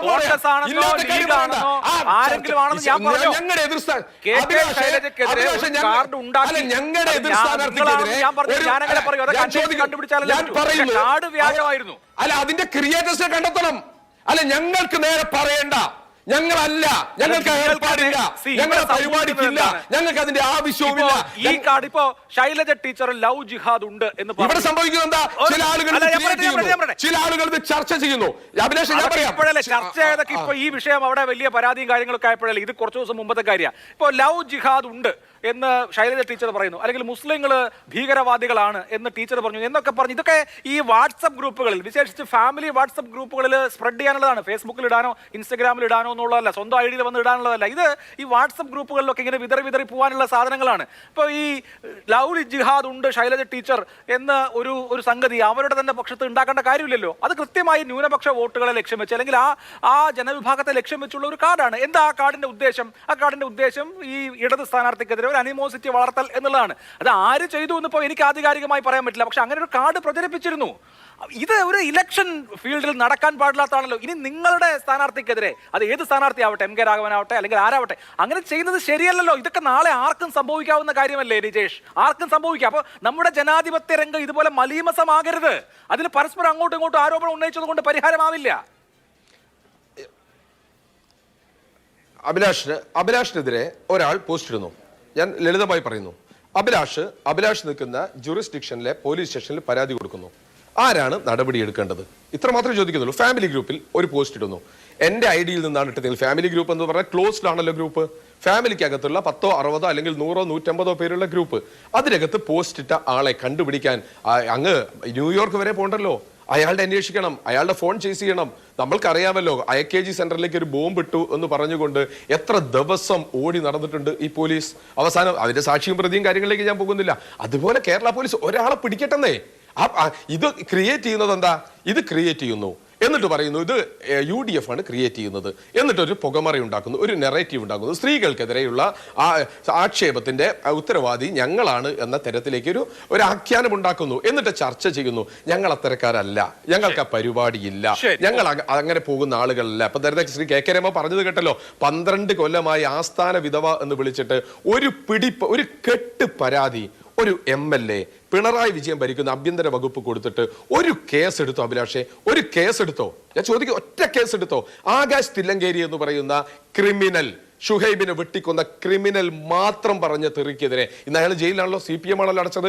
ഇതേ KK രമയുടെ പോസ്റ്റിന്റെ അടിയിൽ വന്നിട്ട് വളരെ നിങ്ങൾ നേരത്തെ പറഞ്ഞ ഭാഷ കടമെടുത്ത് പറഞ്ഞാൽ ഒരു ചാനൽ ചർച്ചയ്ക്ക് പറ്റാത്ത രീതിയിലുള്ള ഭാഷ ഉപയോഗിച്ചിട്ട് അയാൾക്കെതിരെ കേസ് എടുത്തോ പോലീസ്? അയാൾ ഇന്ന് ജയിലിട്ട് അതിന്റെ പേരിലല്ലല്ലോ. അപ്പൊ ഇത് ചെയ്യുന്നതാരാ? KK രമയ്ക്കെതിരെ പറഞ്ഞാൽ ഞങ്ങൾക്ക് പ്രശ്നമില്ല, കോൺഗ്രസ് നേതാക്കൾക്കെതിരെ പറഞ്ഞാൽ ഞങ്ങൾക്ക് പ്രശ്നമില്ല. ആ തരത്തിൽ പണ്ട് രമ്യ ഹരിദാസിനെതിരെ പറഞ്ഞ് കുടുങ്ങിയപ്പോൾ രമ്യയ്ക്ക് അനുകൂലമായ ഒരു പൊതുവികാരം ഉണ്ടായത് രമ്യക്കെതിരെയുള്ള സൈബർ ആക്രമണം കൊണ്ടാണ് എന്ന് തെറ്റിദ്ധരിച്ച ഏതോ ചില വിദഗ്ധരോ വിദ്വാൻമാരോ പറഞ്ഞു കൊടുത്തു. ഇങ്ങനെ കുറച്ച് കാര്യം ക്രിയേറ്റ് ചെയ്ത് പറഞ്ഞാൽ അത് 2 ദിവസം കഴിഞ്ഞ് ചർച്ചയാക്കി കഴിഞ്ഞാൽ ഷാഫിക്കെതിരെ ഒരു വികാരം ഉണ്ടാവും, UDF-നെതിരെ. കാരണം ആ വെട്ടിൽ വീഴാൻ ഞങ്ങളില്ല, നിങ്ങൾക്ക് അന്വേഷിക്കാം, നടപടിയെടുക്കാം. ഒരു കമന്റ്, സിംഗിൾ കമന്റ് പോലും ഞങ്ങളുടെ ഭാഗത്ത് ഉണ്ടാവില്ല. ഞങ്ങൾ അത്തരക്കാരല്ല, ഞങ്ങൾ ബോംബുണ്ടാക്കുന്നവരല്ല, എറിയുന്നവരല്ല, കൊല്ലുന്നവരല്ല, ഞങ്ങളുടെ ഏർപ്പാടും അതല്ല. ശരി, ഓക്കെ. ഇവിടെ ശ്രീ K. അരുൺകുമാർ, ഇന്ന് എനിക്കൊരു ഫോൺ വന്നു. പൊതുരംഗത്ത് നിൽക്കുന്ന ഒരാളാണ്, രാഷ്ട്രീയ നേതാവല്ല. അദ്ദേഹം വിളിച്ചത് ഒരു കാര്യം പറയാൻ വേണ്ടിയിട്ടാണ്. അദ്ദേഹം പറയുന്നു അദ്ദേഹത്തിനെതിരെ കേസ് എടുത്തിരിക്കുന്നു. ആ കേസിന് ആധാരം എന്ന് പറയുന്നത് ഒരു ഫേസ്ബുക്ക് പോസ്റ്റാണ്. FIR ഇട്ടതിന് കാരണം കേരള പോലീസ് എടുത്ത കേസാണ് കേട്ടോ. അതായത് തിരഞ്ഞെടുപ്പ് കമ്മീഷനെയോ തിരഞ്ഞെടുപ്പ് വോട്ടിംഗ് EVM മെഷീനെ സംബന്ധിച്ച് അദ്ദേഹത്തിന്റെ അഭിപ്രായം എന്തോ എഴുതിപ്പോയതിനാണ്. അപ്പോൾ തിരഞ്ഞെടുപ്പുമായി ബന്ധപ്പെട്ട് EVM സംബന്ധിച്ച് ഏതെങ്കിലും തരത്തിലുള്ള ഒരു ചോദ്യമോ അതല്ലെങ്കിൽ ഏതെങ്കിലും തരത്തിലുള്ള വിമർശനമോ ഉന്നയിച്ചാൽ കേസെടുക്കുന്ന കേരള പോലീസ്, FIR ഇട്ട് കേസെടുക്കുന്ന കേരള പോലീസ്, അത് ആർക്കെതിരെയും കേസെടുക്കുന്ന കേരള പോലീസ്, ഇതുപോലെയുള്ള സംഭവങ്ങൾ ഉണ്ടാകുമ്പോൾ എന്തുകൊണ്ടാണ് കേസെടുക്കാത്തത്? KK ശൈലജയ്ക്കെതിരെ ഒരു സൈബർ അതിക്രമം നടക്കുമ്പോൾ എന്തുകൊണ്ടാണ് അതിലെ പ്രതികളെ ഇതിനോടകം തന്നെ പിടിക്കാലോ? ഇവിടെ നേരത്തെ പറഞ്ഞതുപോലെ ഇപ്പൊ എല്ലാം അങ്ങ് ഓസ്ട്രേലിയയിലോ ഉഗാണ്ടയിലോ ഒന്നും ഇരുന്ന് കമന്റ് ഇടുന്ന ആളുകളായിരിക്കില്ല. നാട്ടിലെ ഫാമിലി ഫേസ്ബുക്കിൽ അല്ലെങ്കിൽ വാട്സപ്പ് ഗ്രൂപ്പിൽ ഇടുന്നത് ആരാണെന്ന് കണ്ടുപിടിക്കുക എന്ന് പറഞ്ഞാൽ ഇത്ര വലിയ കാര്യ? ഇവിടെ നിജേഷ് അരവിന്ദിന്റെ ശരീരഭാഷ താങ്കൾ ശ്രദ്ധിച്ചു കാണും. ആദ്യ ചോദ്യം ചോദിച്ചപ്പോൾ തന്നെ അദ്ദേഹം കിടന്ന് വളരെയധികം വിളറി പിടിക്കുകയാണ്. അച്ഛൻ ഇവിടെയില്ല, പത്തായത്തിലില്ല എന്ന് കുട്ടി പറഞ്ഞതുപോലെ തന്നെ ഞങ്ങളല്ല പ്രതി എന്ന് സ്ഥാപിക്കാൻ വേണ്ടി അദ്ദേഹം വളരെ അങ്ങ് പാടുപെടുകയാണ്. അത് പ്രേക്ഷകർക്കെല്ലാം മനസ്സിലായിട്ടുണ്ട്. ഇവിടെ ഈ തെരഞ്ഞെടുപ്പിൽ അതിശക്തമായിട്ടുള്ള രാഷ്ട്രീയമാണ് ഇടതുപക്ഷം ഉയർത്തിപ്പിടിച്ചത്. ആ രാഷ്ട്രീയത്തിൽ പ്രതിരോധത്തിലായ കോൺഗ്രസിനെ സംബന്ധിച്ചിടത്തോളം ഈ തെരഞ്ഞെടുപ്പിൽ പിടിച്ചു നിൽക്കണമെങ്കിൽ ഇങ്ങനെ എന്തെങ്കിലും വേണം. ഏറ്റവും ആദ്യം CIA-യുമായി ബന്ധപ്പെട്ടുള്ള വിഷയം ഉയർന്നു വന്നു. എന്താ പ്രതിപക്ഷ നേതാവ് പറഞ്ഞേ? പ്രകടന പത്രികയുടെ 8-ാം പേജ് നോക്ക്. അവിടെ ഞങ്ങൾ അധികാരത്തിൽ വന്നാൽ കൃത്യമായി ഇവിടെ CAA നിരോധിക്കുമെന്ന് പറഞ്ഞിട്ടുണ്ട്, നടപ്പാക്കില്ല എന്ന് പറഞ്ഞിട്ടുണ്ടെന്ന് പറഞ്ഞു. നമ്മളെല്ലാം 8ാം പേജും പരതി ആ പ്രകടന പത്രിക മൊത്തം പലതവണ തിരിച്ചും മറച്ചും വായിച്ചു. ഒരിടത്ത് പോലും CAA എന്നോ പൗരത്വ ഭേദഗതി നിയമമെന്നോ ഇല്ല. SDPI ബന്ധവുമായി ബന്ധപ്പെട്ടുകൊണ്ട് വന്നു. കോൺഗ്രസിന് കിട്ടിയ അംഗീകാരമാണ് SDPIയുമായി ബന്ധപ്പെട്ട് ഉള്ള ആ പിന്തുണ എന്നാണ് അന്ന് കെ സുധാകരൻ KPCC പ്രസിഡന്റ് പറഞ്ഞ്. അവസാനം 4 ദിവസം കഴിഞ്ഞപ്പോൾ ആ പിന്തുണ ഞങ്ങൾക്ക് വേണ്ടെന്ന് പറഞ്ഞ് തള്ളി പറഞ്ഞ് പത്രസമ്മേളനം നടത്തുന്നു. ഒരു പ്രസ്ഥാനത്തെ സംബന്ധിച്ചിടത്തോളം അവരുടെ ഹൃദയമാണ് അവരുടെ കൊടി. 140 വർഷം പഴക്കമുള്ള ഇന്ത്യൻ നാഷണൽ കോൺഗ്രസ് അവരുടെ കൊടി പോലും അവരുടെ പരമോന്നത നേതാവ് മത്സരിക്കുന്ന മണ്ഡലത്തിൽ ഞാൻ പറയാം അല്ല ഞാൻ ബന്ധിപ്പിക്കുക, ഞാൻ വരിക. ആ കൊടി പോലും പിടിക്കാൻ ഈ വയനാട്ടിലോ വടകരയിലോ ഒന്നും പറ്റാത്ത സാഹചര്യം വന്നു. ഇങ്ങനെ ഉയർന്നു വന്ന മുഴുവൻ രാഷ്ട്രീയ വിഷയങ്ങളും, അത് ഇലക്ട്രൽ ബോണ്ട് ഉൾപ്പെടെ ഒരൊറ്റ വിഷയത്തിൽ പോലും കോൺഗ്രസിന് മറുപടി പോലും പറയാൻ പറ്റാത്ത സാഹചര്യത്തിലേക്ക് വന്നു. അതുകൊണ്ട് പല മണ്ഡലങ്ങളിലും അതിശക്തമായിട്ടുള്ള തിരിച്ചടി നേരിടുമെന്ന് വന്നപ്പോ കള്ളം പ്രചരിപ്പിക്കാനും വ്യാജ പ്രൊഫൈൽ ഉണ്ടാക്കാനും നുണ പ്രചരിപ്പിക്കുവാനും അങ്ങ് ഇറങ്ങി തിരിച്ചിരിക്കുക. ഞാനൊന്ന് ചോദിച്ചോട്ടെ, ഇതേ ഷാഫി പറമ്പിലിന്റെ നോമിനേഷൻ കൊടുക്കാൻ പോയപ്പോഴല്ലേ തൊഴിലുറപ്പിൻ പെണ്ണുങ്ങളല്ല എന്ന് പറഞ്ഞ് കയ്യടിച്ച് പാട്ടുപാടിയത്? അത് ഞങ്ങളല്ല എന്ന് പറയാൻ പറ്റുമോ അവർക്ക്? നമ്മളെല്ലാം ദൃശ്യമാധ്യമങ്ങളിലൂടെ കണ്ടതല്ലേ. എന്താ തൊഴിലുറപ്പ് തൊഴിലാളികളുടെ തൊഴിലിന് എന്താ നിങ്ങൾ മാന്യത കാണാത്തത്? എന്താണ് അവർ ചെയ്യുന്നത്? മോശം പരിപാടിയാണോ? ഈ രാജ്യത്തെ ഏറ്റവും സാധാരണക്കാർ തൊഴിലുറപ്പ് പദ്ധതികൾ ജീവിതത്തിന്റെ 2 അറ്റം കൂട്ടിമുട്ടിക്കാൻ പ്രയത്നിക്കുന്ന ആ തൊഴിലാളികളെ പരസ്യമായി നിങ്ങൾ തള്ളിപ്പറഞ്ഞില്ലേ? ആ തൊഴിലുറപ്പ് പദ്ധതി തൊഴിലാളികളെ തള്ളിപ്പറഞ്ഞ് ശരിയായിട്ടില്ല എന്ന് ശൈലജ ടീച്ചർ പറഞ്ഞപ്പോ തൊഴിലുറപ്പ് തൊഴിലാളികൾക്ക് എന്താ കൊമ്പുണ്ടോ എന്ന് ശൈലജ ടീച്ചർ ചോദിച്ചു എന്ന് പറയുന്ന ആ പ്രൊഫൈൽ വീഡിയോയും പ്രചരണ മെറ്റീരിയലും അത് ആരാണ് നിർമ്മിച്ചതെന്ന് അന്വേഷിച്ചാൽ കണ്ടെത്തും. അതുപോലെ മാതൃഭൂമിയുടെ പേരിൽ വ്യാജ പ്രൊഫൈൽ ഉണ്ടാക്കി കാർഡ് ഉണ്ടാക്കിയവർ കണ്ടെത്തണം. അതുപോലെ ഈ ഞാൻ ആദ്യം സൂചിപ്പിച്ച ഓരോ വിഷയവും, കൊട്ടിയത്തുള്ള നൗഫലിന്റെ ഫോട്ടോ വെച്ച് ഇതാ ബോംബ് സ്ഫോടനത്തിലുള്ള പ്രതിയുമായി ബന്ധപ്പെട്ട് ടീച്ചർ നിൽക്കുന്നു എന്ന് പറഞ്ഞ് പ്രചരിപ്പിക്കുന്നു. ഇതെല്ലാം പ്രചരിപ്പിച്ചത് കൃത്യമായി UDFന്റെ പ്രൊഫൈലാണെന്നും അതുപോലെ തന്നെ എവിടെയാണ് നിർമ്മിച്ചതെന്നും ഇതെല്ലാം കനകോലുവിന്റെ സംസ്കാരമാണെന്നും ഇത് എന്നാണ് കേരളത്തിന്റെ രാഷ്ട്രീയത്തിൽ ഇതെല്ലാം തുടങ്ങിയതെന്നും ആശയത്തെ ആശയം കൊണ്ട് നേരിടാൻ കഴിയാതെ വരുമ്പോൾ, രാഷ്ട്രീയപരമായി പ്രതിരോധിക്കാൻ കഴിയാതെ വരുമ്പോൾ ഇത്തരത്തിലുള്ള നടപടിക്രമങ്ങൾ തുടങ്ങിയത് ആരാണെന്നും എല്ലാം കൃത്യമായിട്ടുണ്ട്.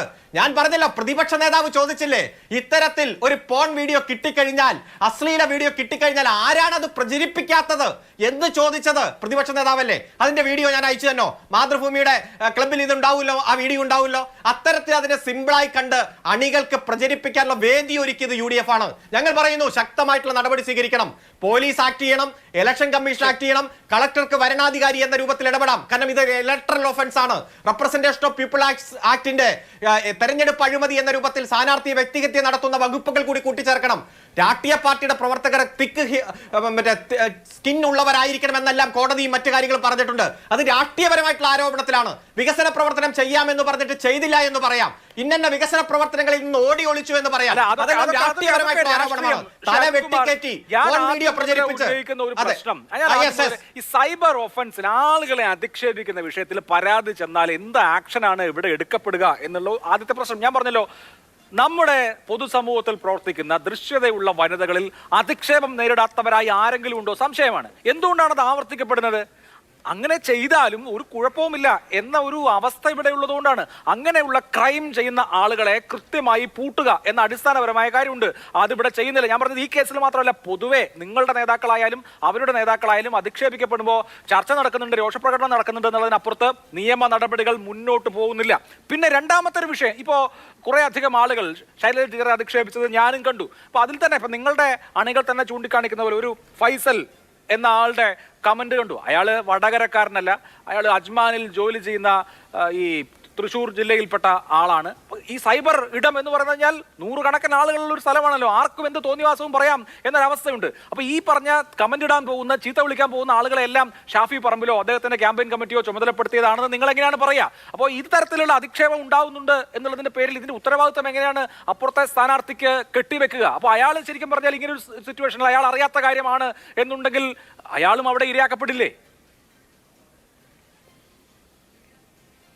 ഞാൻ ചോദിക്കാം, ഇപ്പോ ഈ സൈബർ ഇടങ്ങളിൽ നിന്ന് വനിതകളായിട്ടുള്ള പ്രവർത്തകർക്ക്, രാഷ്ട്രീയ പ്രവർത്തകർക്ക് മാത്രമല്ല അപമാനമുള്ളത്. ഇപ്പോൾ ഒരു ചാനൽ ചർച്ച കഴിഞ്ഞ് പുറത്തിറങ്ങിക്കഴിഞ്ഞാൽ ആ ചർച്ചയുടെ പെർഫോമൻസ് എങ്ങനെയായാലും എത്രയോ ആക്ഷേപങ്ങൾ നമ്മളും കേൾക്കുന്നുണ്ട്. ഞാൻ സൂചിപ്പിച്ചത്, ചില ആളുകൾ പലതരത്തിലുള്ള രോഗത്തിന് അടിമയായി ഇത്തരത്തിൽ പൊതു പ്ലാറ്റ്ഫോമിൽ വന്ന് അപകീർത്തിപ്പെടുത്തൽ തൊഴിലാക്കി മാറ്റിയ നിരവധി ആളുകളുണ്ട്. ഇവിടെ IPC ഒഫൻസ് ഉണ്ട്, സൈബർ നിയമപ്രകാരം പരാതി കിട്ടിയാലും പോലീസിന് എടുക്കാവുന്ന കേസുണ്ട്, മജിസ്ട്രേറ്റിന് എടുക്കാവുന്ന കേസുണ്ട്. ഡിഫാമേഷൻ ആണെങ്കിൽ അപകീർത്തി കേസുകൾ നേരെ മജിസ്ട്രേറ്റിന്റെ മുന്നിൽ പോയി പ്രൈവറ്റ് കംപ്ലൈന്റ് ആയിട്ടേ കൊടുക്കാൻ കഴിയൂ. പോലീസിന് നേരിട്ട് കോഗ്നിസൻസ് എടുക്കാൻ കഴിയില്ല. അപ്പൊ അതുകൊണ്ട് നിയമപരമായി ചെയ്യാവുന്ന കാര്യങ്ങൾ പോലീസ് എടുത്തേ പറ്റൂ.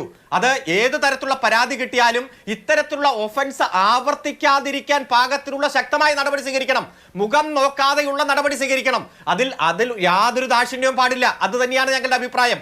കാരണം ഇത്തരത്തിൽ കുറ്റകൃത്യങ്ങളിൽ പെട്ടാലും വലിയ ഒഫൻസ് ഒന്നും കിട്ടില്ല, ഒരു വക്കീൽ നോട്ടീസ് കിട്ടും, അതിന് മറുപടി കൊടുത്താൽ തീരും എന്ന രൂപത്തിലേക്ക് മാറുന്നു എന്നതാണ് ഏറ്റവും വലിയ ഗുരുതരമായിട്ടുള്ള പ്രശ്നം. ഡിഫാമേഷൻ പരാതിയായിട്ട് പോകുമ്പോഴോ അതിൽ സെക്ഷൻ 65B എവിഡൻസ് ആക്ടിന്റെ പ്രത്യേകമായിട്ടുള്ള നോട്ടിഫിക്കേഷൻ മറ്റു കാര്യങ്ങളും വേണം. കാരണം ഒരു പബ്ലിഷ് ചെയ്തു എന്ന് തെളിയിക്കാൻ, അത് അല്ലെങ്കിൽ പ്രക്ഷേപണം ചെയ്തു എന്ന് തെളിയിക്കാൻ അതിൻ്റെതായിട്ടുള്ള സാധുതയുമായി ബന്ധപ്പെട്ട എവിഡൻസ് ആക്ടിലെ വകുപ്പ് വേണം, അല്ലെങ്കിൽ അതിൻ്റെതായിട്ടുള്ള നിയമപരമായിട്ടുള്ള പരിരക്ഷ വേണം. അപ്പൊ പല കേസുകളും ഇടയ്ക്ക് വെച്ച് ഡ്രോപ്പ് ചെയ്ത് പോവുകയാണ്. അതുകൊണ്ട് ഇത്തരത്തിൽ കുറ്റകൃത്യങ്ങളിൽ ഏർപ്പെടുന്നവർക്കും അത് പ്രോത്സാഹിപ്പിക്കുന്നവർക്കും വലിയ തരത്തിൽ അത് വീണ്ടും ആവർത്തിക്കാനുള്ള ത്വരയുണ്ടാകുകയാണ്. ഇവിടെ ഒരു തെരഞ്ഞെടുപ്പ് കാലത്ത് ഒരു സ്ഥാനാർത്ഥിയെ ഇത്രയധികം വ്യക്തിപരമായി അധിക്ഷേപിക്കുന്നതും പ്രത്യേകിച്ച് സെക്സ്വൽ ആയി ചിത്രീകരിച്ചുകൊണ്ടുള്ള പോൺ വീഡിയോ അടക്കം തല വെട്ടിമാറ്റി കയറ്റി പ്രചരിപ്പിച്ച് അത് കുടുംബ ഗ്രൂപ്പുകളിലേക്ക് പോകുന്ന നടപടി അത് പോലീസ് അന്വേഷിക്കട്ടെ, ഇലക്ഷൻ കമ്മീഷൻ അന്വേഷിക്കട്ടെ. ഇലക്ഷൻ ഇപ്പൊ കഴിയില്ല, 10 ദിവസം കഴിയുമ്പോൾ ഇലക്ഷൻ കഴിയും. ഇത്തരത്തിൽ ഗുരുതരമായിട്ടുള്ള കുറ്റകൃത്യം ചെയ്യുന്ന പൊതുസമൂഹത്തിൽ ഏറ്റവും വ്യക്തിമുദ്ര പതിപ്പിച്ച് മാതൃകാപരമായ പ്രവർത്തനം സംഘടിപ്പിച്ച് മുന്നോട്ട് പോകുന്ന നേതാക്കന്മാരെ അപകീർത്തിപ്പെടുത്താൻ നടത്തുന്ന ശ്രമത്തിനെതിരെ സമൂഹം ഒറ്റക്കെട്ടായി രംഗത്ത് വരണം എന്നതാണ് ഈ അവസരത്തിൽ സൂചിപ്പിക്കാനുള്ളത്. ഇവിടെ ഇപ്പോ ശ്രീ നിജേഷ് അരവിന്ദ്, KK ശൈലജ ടീച്ചറെ പോലെ 68 വയസ്സുള്ള സംസ്ഥാനത്ത് പല പദവികളിൽ ഇരുന്ന ഒരു വനിത ഒരു ഇലക്ഷൻ ജയിക്കാൻ വേണ്ടി കള്ളം പറഞ്ഞ് കരഞ്ഞ് കണ്ണ് നനയിച്ചു എന്ന് ഞാൻ കരുതുന്നില്ല. അങ്ങനെയല്ല ഉണ്ടായിട്ടുള്ളത്. അവർക്കെതിരെ വ്യാപകമായ വ്യാജ പ്രചരണമുണ്ട്. അത് നിങ്ങൾ അഡ്മിറ്റ് ചെയ്താലും ഇല്ലെങ്കിലും അങ്ങനെ ഉണ്ട്. അതിന് പിന്നിൽ ആരാണ് എന്നുള്ളത് കണ്ടെത്തണം എന്ന പോയിന്റ് ശരിയാണ്. അതിൽ പോലീസിനും റോളുണ്ട്. ഇവിടെ പക്ഷേ ഇത്തരത്തിലുള്ള സംഭവ വികാസങ്ങൾ ഉണ്ടാവാതിരിക്കാൻ സ്വയം ഓരോ പാർട്ടികളും ഓരോ മുന്നണികളും അവരുടെ അണികളെയും ഒരു തരത്തിൽ അടക്കേണ്ടതില്ല. ഇപ്പൊ താങ്കൾ പറഞ്ഞു വടകരയിലെ സാഹചര്യം ശരിയാണ്. ഞാൻ വടകരയിൽ പോയപ്പോഴും അത് അനുഭവിച്ചു. രണ്ട് പക്ഷത്തുനിന്നും വളരെ ടെൻസ്ഡ് ആയിട്ടുള്ള സാഹചര്യം ഉണ്ടാവുന്നുണ്ട്.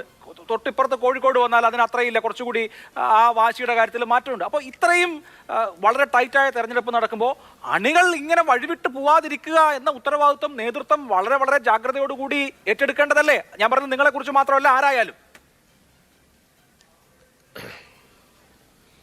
അഭിലാഷ്, ഈ കാര്യത്തിൽ വളരെ കൃത്യമായിട്ട് പറയാം. ഒന്ന്, ഞാൻ ആദ്യം ശ്രീ അരുൺകുമാർ പറഞ്ഞു എനിക്ക് ശരീരശാസ്ത്രവും ശരീരഭാഷയും ഒന്നും അറിയില്ല. എനിക്കെതിരെ എൻ്റെ പാർട്ടിക്കെതിരെ പറഞ്ഞാൽ ഡിഫെൻഡ് ചെയ്യലാണ് എൻ്റെ ഉത്തരവാദിത്തം. അത് ചിലപ്പോൾ ശബ്ദം കൂടും. ഞങ്ങൾ ചെയ്യാത്തൊരു കാര്യം ഞങ്ങളെ പേരിൽ ആക്ഷേപിക്കാൻ വന്നു കഴിഞ്ഞാൽ അതിനെ എതിർക്കാതിരിക്കാൻ നിർവാഹമില്ല. പിന്നെ രണ്ട്, ഞങ്ങളൊരു ചാനൽ ചർച്ചയിൽ നിന്ന് ഒളിച്ചോടിയിട്ടില്ല അരുൺകുമാറെ. ഈ കഴിഞ്ഞ ത്രൂ ഔട്ട് ദ ഇലക്ഷൻ ഏതെങ്കിലും ദിവസം അഭിലാഷ് വിളിച്ചിട്ട് കോൺഗ്രസ് പ്രതി ചർച്ചയ്ക്ക് വരാതിരുന്നിട്ടുണ്ടോ? പാനൂരെ ബോംബ് കേസിനകത്ത് CPM-ന്റെ നേതാക്കന്മാർ, DYFIയുടെ യൂണിറ്റ് സെക്രട്ടറിമാർ പ്രതികളാവുകയും ഇത് തെരഞ്ഞെടുപ്പ് ആവശ്യത്തിന് വേണ്ടിയിട്ടാണ് എന്ന് പിണറായി വിജയന്റെ പോലീസ് തന്നെ FIR ഇട്ടുകയും ചെയ്ത 2 ദിവസം CPM ആണ് ചർച്ചയ്ക്ക് വരാത്തത്. അതുകൊണ്ട് ഒളിച്ചോടിയ ആളുകൾ ഞങ്ങളെ വരെ വെക്കണ്ട. ഞങ്ങൾക്ക് എല്ലാ വിഷയവും ചർച്ച ചെയ്യാൻ ഞങ്ങൾ തയ്യാറാണ്. അത് പൗരത്വ നിയമമാണെങ്കിൽ അതിലേക്ക് വിഷയം മാറ്റി കൊണ്ടുപോകണ്ട. ഞാൻ പങ്കെടുത്ത ചർച്ചയ്ക്കകത്ത് CPM പ്രതി വരില്ല എന്ന് CPM പ്രതി വരില്ല, ബോംബ് സ്ഫോടനത്തിൽ വരില്ല എന്ന് അറിയിച്ചു എന്ന് ചാനലുകൾ പറഞ്ഞിട്ടുണ്ട്. ഞാൻ ദിവസം അങ്ങോട്ട് പറഞ്ഞുതരാം. ഉണ്ട്, വിളിച്ചു എന്ന് നിങ്ങൾ വിളിച്ചു. CPM ഓഫീസിൽ നിന്ന് ചർച്ചയ്ക്ക് പോവണ്ട എന്ന് പറഞ്ഞു. ഇത് ആദ്യമായിട്ടൊന്നല്ല അരുൺകുമാറെ. പല വിഷയങ്ങളും നിങ്ങൾക്കെതിരെ വരുന്ന സമയത്ത് നിങ്ങൾ ചർച്ചയ്ക്ക് പോകാറില്ല. അത് നിങ്ങളുടെ നയമാണ്, നിങ്ങളുടെ സ്വഭാവമാണ്. ഞാൻ അതിലേക്ക് പോകുന്നില്ല. രണ്ട്, പിന്നെ അവസാനത്തെ പാർട്ട് അരുൺകുമാറെ എനിക്ക് ഇഷ്ടപ്പെട്ടു. അന്വേഷണം പൊതുസമൂഹം ഇടപെടണമെന്നേ. ഞങ്ങളുടെ ആളുകൾ, ഞങ്ങളുടെ നേതാക്കന്മാർ പറഞ്ഞാൽ ഇടപെടണം. നിയമസഭയ്ക്കകത്ത് KK രമയ്ക്കെതിരെ ഏറ്റവും മോശമായ പരാമർശം നടത്തിയത് MM മണിയാണ്. നിങ്ങൾ പാർട്ടി ഈ ആദർശ ശുദ്ധി, അരുൺകുമാറിന്റെ ആദർശ ശുദ്ധിക്കനുസരിച്ച് എന്ത് നടപടിയാണ് MM മണിക്കെതിരെ എടുത്തത്? നിങ്ങൾ പറ. MM മണി എടുത്ത പറഞ്ഞ വാക്ക് KK രമയ്ക്കെതിരെ പറഞ്ഞത് ശരിയാണോ തെറ്റാണോ? നിങ്ങൾ എന്ത് പാർട്ടി നടപടി എടുത്തു? വിജയരാഘവൻ കഴിഞ്ഞ തെരഞ്ഞെടുപ്പിൽ രമ്യ ഹരിദാസിനെതിരെ പറഞ്ഞ പ്രയോഗത്തിനെതിരെ രമ്യ ഹരിദാസ് പരാതി കൊടുത്തു, പോലീസിൽ കൊടുത്തു, തെരഞ്ഞെടുപ്പ് കമ്മീഷനിൽ കൊടുത്തു. അതൊക്കെ പോവട്ടെ, പാർട്ടി എന്ത് നടപടി എടുത്തു? വിജയരാഘവനെതിരെ പാർട്ടി എന്ത് നടപടി എടുത്തു? ഒരു നടപടി എടുക്കില്ല. നിങ്ങൾ പ്രോത്സാഹിപ്പിക്കുകയാണ് ചെയ്യാറ്. അത് തന്നെയാണ് നിങ്ങളുടെ പ്രശ്നവും. അതുകൊണ്ട് അരുൺകുമാർ, ആദ്യം നിങ്ങൾ താഴ്ത്തി വെക്കുക. ഈ തെരഞ്ഞെടുപ്പിൽ വടകരയിൽ അജണ്ട വളരെ കൃത്യമാണ്. ഞാൻ ആ ചർച്ചയ്ക്ക് എവിടെ പോയാലും അരുൺകുമാറെ TP എന്നൊരു വാക്ക് പറയുമ്പോഴേക്കും ആളുകൾ പൊട്ടിത്തെറിക്കും. ആളുകളല്ല, CPM കാർ, കൂലിക്ക് നിർത്തിയ CPM കാർ. TP ചന്ദ്രശേഖരൻ എന്ന് പറഞ്ഞാൽ പൊട്ടിത്തെറിക്കും. പാനൂർ ബോംബ് സ്ഫോടനം എന്ന് പറഞ്ഞാൽ പൊട്ടിത്തെറിക്കും. ഞാൻ കൊയിലാണ്ടിയിൽ ഒരു ചർച്ചയ്ക്ക് പോയപ്പോൾ കൊയിലാണ്ടിയിലെ ലോക്കൽ സെക്രട്ടറിയെ, അവിടെ തന്നെയുള്ള ഒരു ബ്രാഞ്ച് കമ്മിറ്റി അംഗം കൊന്ന വിവരം അത് പറഞ്ഞപ്പോഴേക്കും പൊട്ടിത്തെറിക്കും. സിദ്ധാർത്ഥ് എന്ന് പറഞ്ഞാൽ പൊട്ടിത്തെറിക്കും. കൊയിലാണ്ടി കോളേജിന്റെ കാര്യം പറഞ്ഞാൽ പൊട്ടിത്തെറിക്കും. ഞങ്ങൾ എന്ത് ഉത്തരവാദിയാ? നിങ്ങൾക്ക് വിഷയങ്ങളെ ഡിഫെൻഡ് ചെയ്യാൻ സാധിക്കാത്ത ഒരു സാഹചര്യം ഉണ്ടാകുമ്പോൾ ദയവ് ചെയ്ത് ഇതുപോലെ ക്രിയേറ്റ് ചെയ്ത് വരരുത്. നിങ്ങളുടെ ഈ തവണത്തെ സ്ട്രാറ്റജികളൊക്കെ പരാജയമാണ്. കോഴിക്കോട്ട് നിങ്ങൾ കൊണ്ടുവന്നു, ആദ്യഘട്ടത്തിൽ ഒരു സ്ട്രാറ്റജി കൊണ്ടുവന്നു. എല്ലാ പോസ്റ്ററിലും സ്ഥാനാർത്ഥിയുടെ പേരിനൊപ്പം ചില കാര്യങ്ങൾ കൂട്ടിവെച്ചു. 2 ആഴ്ച കഴിഞ്ഞപ്പോൾ മനസ്സിലായി അത് ഫ്ലോപ്പായി, പുതിയ ചർച്ചയുമായി വന്നു. വടകരയിൽ എല്ലാ അടവും അവസാനിച്ച സമയത്ത് ബോംബ് ഉണ്ടാക്കാൻ നോക്കി. ബോംബ് കംപ്ലീറ്റ് നിങ്ങൾക്കെതിരായി വന്ന സമയത്ത് തൊഴിലുറപ്പുമായി ബന്ധപ്പെട്ട ഒരു ആരോപണത്തിൽ വന്നു. എൻ്റെ അരുൺകുമാറെ, ഞങ്ങൾ പറഞ്ഞത് എൻ്റെ നാട്ടിൽ ഉള്ളിയേരി ഗ്രാമപഞ്ചായത്തിലെ vice president Shri NM Balaraman ഒരിക്കൽ നവകേരള സദസ്സിൽ പങ്കെടുക്കാൻ വേണ്ടി സ്ത്രീകളെ ഭീഷണിപ്പെടുത്തിയ ഓഡിയോ പുറത്തു വന്നു. ഉള്ളിയേരി പഞ്ചായത്തിന്റെ മുമ്പിൽ സമരം നടന്നു. ആ സമരം മാതൃഭൂമി റിപ്പോർട്ട് ചെയ്തിട്ടുണ്ട്. തൊഴിലുറപ്പ് തൊഴിലാളികളെ പണി കൊടുക്കില്ല എന്ന് പറഞ്ഞ് ഭീഷണിപ്പെടുത്തി കൊണ്ടുവന്ന ആളുകൾ അത് തളിപ്പറമ്പ് മുതൽ ഇങ്ങോട്ട് നിങ്ങൾ മാത്രമാണ്, കേരളം മുഴുവൻ. അത് നിങ്ങളുടെ രാഷ്ട്രീയമാക്കുമ്പോൾ സമയത്ത് അതിനെ ഒരു പാട്ട് മുഴുവനായി പറഞ്ഞ് ഞങ്ങൾ ഭീഷണിപ്പെടുത്തി വന്നവരല്ല എന്നാണ് പറഞ്ഞത്. അത് നിങ്ങൾ ഉൾക്കൊള്ളാൻ പറ്റി ഉൾക്കൊള്ളുക. ഞങ്ങൾ ജനങ്ങളോടാണ് പറയുന്നത്. ഞങ്ങൾക്ക് വടകരയെ സംബന്ധിച്ചിടത്തോളം, ഇപ്പം ചർച്ച വടകരയെ സംബന്ധിച്ചാണല്ലോ, ഞങ്ങൾ വടകരയെ സംബന്ധിച്ചിടത്തോളം ഞങ്ങൾക്ക് വലിയ തോതിലുള്ള ഒരു ജനപിന്തുണയാണ് വരുന്നത്. ഞങ്ങളുടെ പ്രിയപ്പെട്ട ഷാഫി പറമ്പിലിന്റെ സ്ഥാനാർത്ഥി പര്യടനം 10 മണിക്ക് ഞങ്ങൾക്ക് അവസാനിപ്പിക്കാൻ സാധിക്കാതെ 2:30 മണിക്കും 3 മണിക്കുമാണ് അവസാനിപ്പിക്കുന്നത്. റോട്ടരികിൽ മുഴുവൻ യുവാക്കൾ കാത്തു നിൽക്കുകയാണ്, പ്രതീക്ഷയോടുകൂടി യുവാക്കൾ കാത്തു നിൽക്കുകയാണ്. ഞങ്ങൾക്ക് അത് പോരെ, പിന്നെ ഞങ്ങൾ എന്തിന് എതിർ സ്ഥാനാർത്ഥിയെ പറ്റി പോകണം, എതിർ സ്ഥാനാർത്ഥിയെ പറ്റി പ്രചരിപ്പിക്കണം? ഞങ്ങൾക്കതിന് ആവശ്യമില്ലെന്നേ. അതുകൊണ്ട് ആ തരത്തിലുള്ള ഒരു പരിപാടി through out the history Indian national കോൺഗ്രസിന് ഇല്ല, ഐക്യ ജനാധിപത്യ മുന്നണിക്കില്ല. ഇനി അങ്ങോട്ട് ആരെങ്കിലും ഏതെങ്കിലും നേതാവ് പറഞ്ഞാൽ ഞങ്ങൾ തള്ളിപ്പറയും. ഞാൻ ഒരിക്കൽ കൂടി ചോദിക്കുന്നു, MM മണിയെ, വിജയരാഘവനെ തള്ളിപ്പറയാനുള്ള ഒരു ചെറിയ മനസ്സ് CPM ഉണ്ടായിരുന്നെങ്കിൽ തീരാവുന്ന പ്രശ്നമേ ഉണ്ടായിരുന്നു. ഞങ്ങളല്ല എന്നുള്ളതാണ് അവിടെ UDF-ന്റെ പൊസിഷൻ. പക്ഷേ അരുൺകുമാർ, ഇപ്പോൾ വടകരയെ സംബന്ധിച്ച വിഷയം അത് മാത്രമല്ല, ഇന്ന് വടകരയിലെ UDF സ്ഥാനാർത്ഥി ഹൈക്കോടതിയെ സമീപിച്ചിരിക്കുകയാണ്. കേന്ദ്രസേന ഉണ്ടാവണം എന്നുള്ളതാണ് അദ്ദേഹത്തിന്റെ ആവശ്യം. നോക്കൂ, നമ്മുടെ സംസ്ഥാനത്ത് ഒരു സ്ഥാനാർത്ഥിക്ക് കേന്ദ്രസേനയുടെ ഇലക്ഷന് വേണ്ടിയിട്ടുള്ള സംരക്ഷണം വേണം എന്ന് ആവശ്യപ്പെട്ട് കോടതിയിൽ പോകേണ്ടി വരുന്ന സാഹചര്യം എന്താ? അവിടെ ഫ്രീ ആൻഡ് ഫെയർ ഇലക്ഷൻ നടത്താൻ നിങ്ങളുടെ മസിൽ കരുത്ത് അനുവദിക്കില്ല എന്നൊരു സ്ഥാനാർത്ഥിക്ക് തോന്നുന്നത് കൊണ്ടാണ്. ഇലക്ഷൻ എന്ന് പറയുന്നത് സ്വതന്ത്രമാവണ്ടേ, നീതിപൂർവകമാകണ്ടേ? അങ്ങനെ നമ്മുടെ സംസ്ഥാനത്തെ ഒരു മണ്ഡലത്തിൽ ഈ പറഞ്ഞ അധികാരം, അതുപോലെ തന്നെ ഈ ആൾക്കൂട്ടത്തിന്റെ ഇടപെടൽ, ഇതെല്ലാം കൊണ്ട് കള്ളവോട്ട് പോലെയുള്ള കാര്യങ്ങൾ, ഇതൊക്കെ ഒരു സ്ഥാനാർത്ഥിക്ക് ഭയപ്പെടേണ്ടി വരുന്ന സാഹചര്യം എങ്ങനെ ഉണ്ടാവുന്നു എന്നുള്ളതും ചർച്ച ചെയ്യണമല്ലോ. അതും ജനാധിപത്യ വിരുദ്ധമാണ്. അഭിലാഷേ, ഏത് തെരഞ്ഞെടുപ്പായാലും കേന്ദ്രസേന വരും. ഇപ്പോൾ വടക്കേന്ത്യയിൽ തെരഞ്ഞെടുപ്പ് നടക്കുമ്പോൾ കേരളത്തിന്റെ പോലീസിന്റെ ഒരു പ്രത്യേക ശതമാനം ആളുകൾ അങ്ങ് പോകും. വടക്കേന്ത്യയിൽ നിന്ന് അല്ലെങ്കിൽ മറ്റു പല സംസ്ഥാനങ്ങളിൽ നിന്നുള്ള കേന്ദ്രസേന കേരളത്തിലേക്ക് വരും. ഇതിന് ഹൈക്കോടതിയിൽ പോയി പോലീസ് പ്രൊട്ടക്ഷൻ കൊടുക്കാൻ അല്ലെങ്കിൽ പ്രത്യേക ആപ്ലിക്കേഷൻ ഒന്നും വേണ്ട. ഇവിടെ തെരഞ്ഞെടുപ്പ് ഫ്രീ ആൻഡ് ഫെയർ ആയിട്ട് നടക്കുന്നില്ല എന്ന് വരുത്തണം. അതിനുവേണ്ടി പല നമ്പറും നടത്തും. ഇപ്പൊ ഞങ്ങൾക്ക് ഒരു സീറ്റേ ഇവിടെ ഉള്ളൂ, അത് പിന്നീട് 2ആയി. 18 സീറ്റും UDF ആണ്. പല സർവേകളും മറ്റും പുറത്തു വന്നു. ഞങ്ങൾ ഈ സർവേയുടെ പുറകിലൊന്നും പോകുന്നില്ല. ഇവിടെ ഉയർത്തപ്പെട്ട രാഷ്ട്രീയ വിഷയങ്ങളിൽ ഏറ്റവും ശരിയായ നിലപാട് സ്വീകരിക്കുന്നത് ആരാണ്?